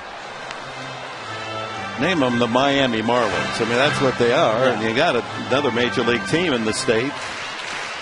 And Tampa Bay. It's got a nice alliteration, Miami Marlins. Yeah. And they're happy calling them the Fish. Well, the Fish got 2 world championships. Short amount of time. Short amount of time. You're right, and it's been amazing. You know, I talk about it all the time about how these young guys, the guys that they draft and develop, and the guys that they got in trades from, for established guys. They're teaching these young guys how to play the game. I'm telling you, they giving young players an opportunity to play the game and play it on an everyday basis. There's a line drive, and finally HAIRSTON has a base hit. Hard-earned 3rd hit of the night for the Padres off Nolasco. He's got to feel like I should have had one of those, 2 at-bats ago. We told you 3 hits is the low total coming into the game, and that was in his very first appearance in Nolasco this year. He went 6 2/3 innings at New York against the Mets. Won that game 7-6. The bullpen let the Mets catch up, but he did get credit for the victory. 3 hits tonight, and here's Headley with 1 out. Trying to muster a rally against a tiring Nolasco, as he now is about to deliver his 110th pitch of the night. Clay Hensley, just in case, getting ready in the bullpen for Florida. That one sliced down the left field line. Morrison into the corner, and he can't get it. Fair ball. HAIRSTON turns at third as it bounces into the stands for a ground rule double. So Headley goes the opposite way. The first 2-hit inning tonight for San Diego. And now how important was that single by Sanchez to make it 6-1. Otherwise, Padres would bring the tying run to the plate. Edwin Rodriguez is going to come out and at least have a conversation. He may feel Nolasco has given him all that he could ask, and that apparently is the case. Pats in the back to the big right-hander. This kid from Rialto, California, making his home out in the desert in Beaumont. And little confirmation from the skipper saying, you undoubtedly talk to the catcher, Davis. Does he still have good stuff? We'd like to have him finish his own deal. There's a real pride about pitchers that isn't what it once was because of the development of bullpens around the league. But in the old days, you wanted to close your own deal. Yep.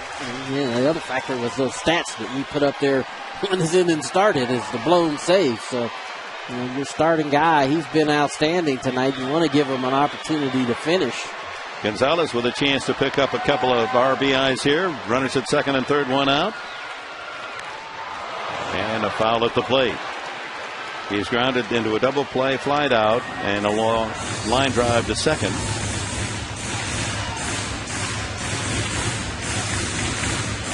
Rally caps are on. The Padre faithful still pulling for a big ninth inning. And there's 2 walks and a single by Sanchez in the top half of the inning, extending the 4-1 lead to 6-1 to making it quite a challenge here. Last at bat, bottom of the ninth. Threw that one by him, a high fastball.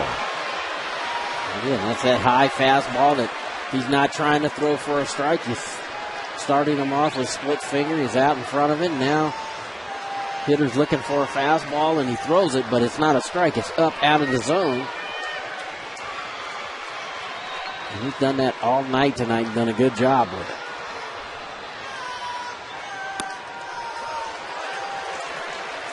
Tried to jam him there off the plate, taking 1 and 2. Miguel Tejada on deck.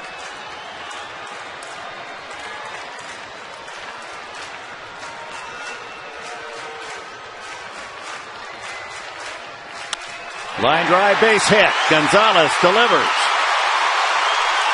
Here comes Headley in to score, following Jerry Hairston, and it's 6-3. RBI 67 and 68 for Gonzalez. They got in on him, but he was able to muscle that base hit to right. And that's going to be it for Nolasco. Gives up 3 consecutive hits with 1 out here in the ninth. And the game now 6-3. Padres need another runner on base to bring the tying run to the plate. But what a job by Ricky Nolasco as we have a pitching change, and the Marlins fans there on the third base side and the dugout giving this young guy a nice hand. Terrific job. And the Florida pitching change brought to you by the Mark Condos. Luxurious downtown San Diego condos from the 300s. Go to the Mark. SanDiego.com.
Padres to cut the lead to 6-3.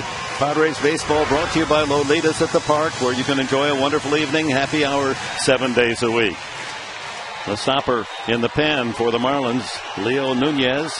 He got the save last night, his 25th of the year. Pitched 1 inning, allowed 1 hit, struck out 2.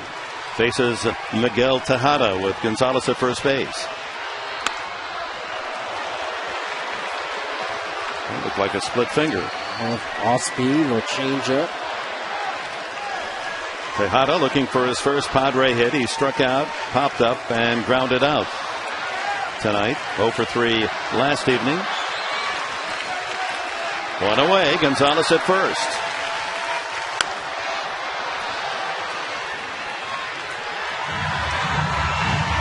Back with a little same pitch running in on the hands a little bit.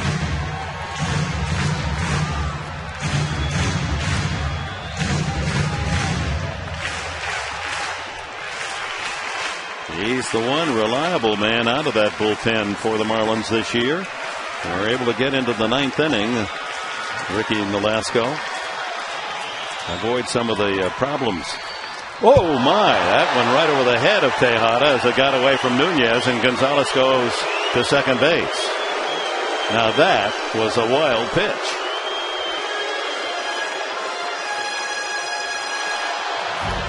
In the count. Trying to waste the ball upstairs, and that one way out of the zone over Tejada's head. Catcher Davis barely got a glove on it. That takes away the double play and puts Gonzalez in scoring position for a single by Tejada.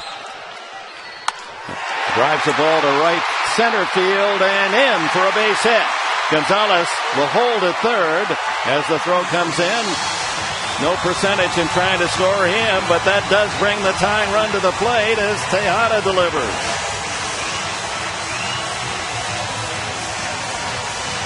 Oh, that's a big relief off of Tejada. Finally get on the board, get a knock. That was a professional at bat. That's what they said they wanted when they went after Tejada. He makes a mistake with the ball up in the zone, and I think both of these guys that they've got, if you see Tejada show some emotion, they're going to be willing to hit that ball the other way, especially with ducks on the pond. Yes, you want them to be threats, guys capable of hitting the ball out of the ballpark, but you want that quality at bat, especially late in the game. And I think both of these guys, Ludwig and Tejada, are going to be able to give the Padres that. Now here in the 9th inning, after pinch hitter Stairs flied out to deep left, 4 straight hits. HAIRSTON a single, Headley a ground rule double to left, Gonzalez with a 2-run single, and now Tejada with his first Padre base hit.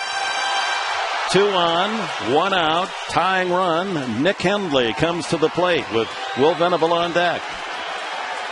Wouldn't that be something if the Padres could stir up a 5 here in the bottom of the 9th? Chop to third. The throw to second for 1. Back to first, not in time. With the runner holding at third, Gonzalez. Now HUNDLEY safe on a fielder's choice. Padres down to their final out as Tejada is erased 5-4. Will Venable. He now carries the tying run with that bat in his hand. Looking for his first hit today. He's popped up, line to center, and struck out.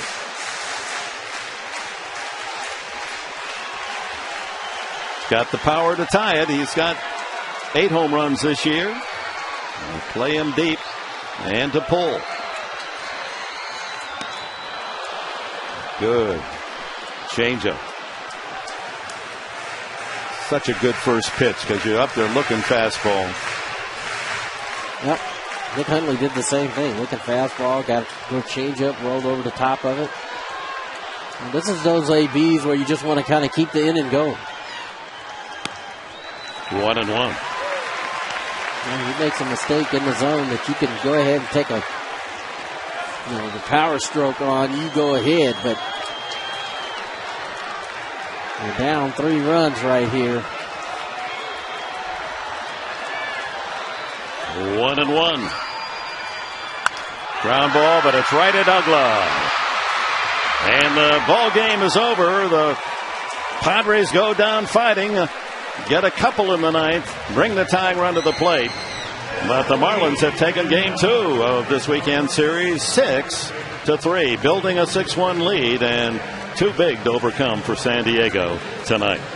So they're down to the final game of the series with the Marlins taking the first two using the home run ball. UGGLA with a big one today and a 2-run shot by the rookie Stanton that got things started well for the Florida attack. 6-3 is the score. We'll be back with the final totals for you here at Petco Park.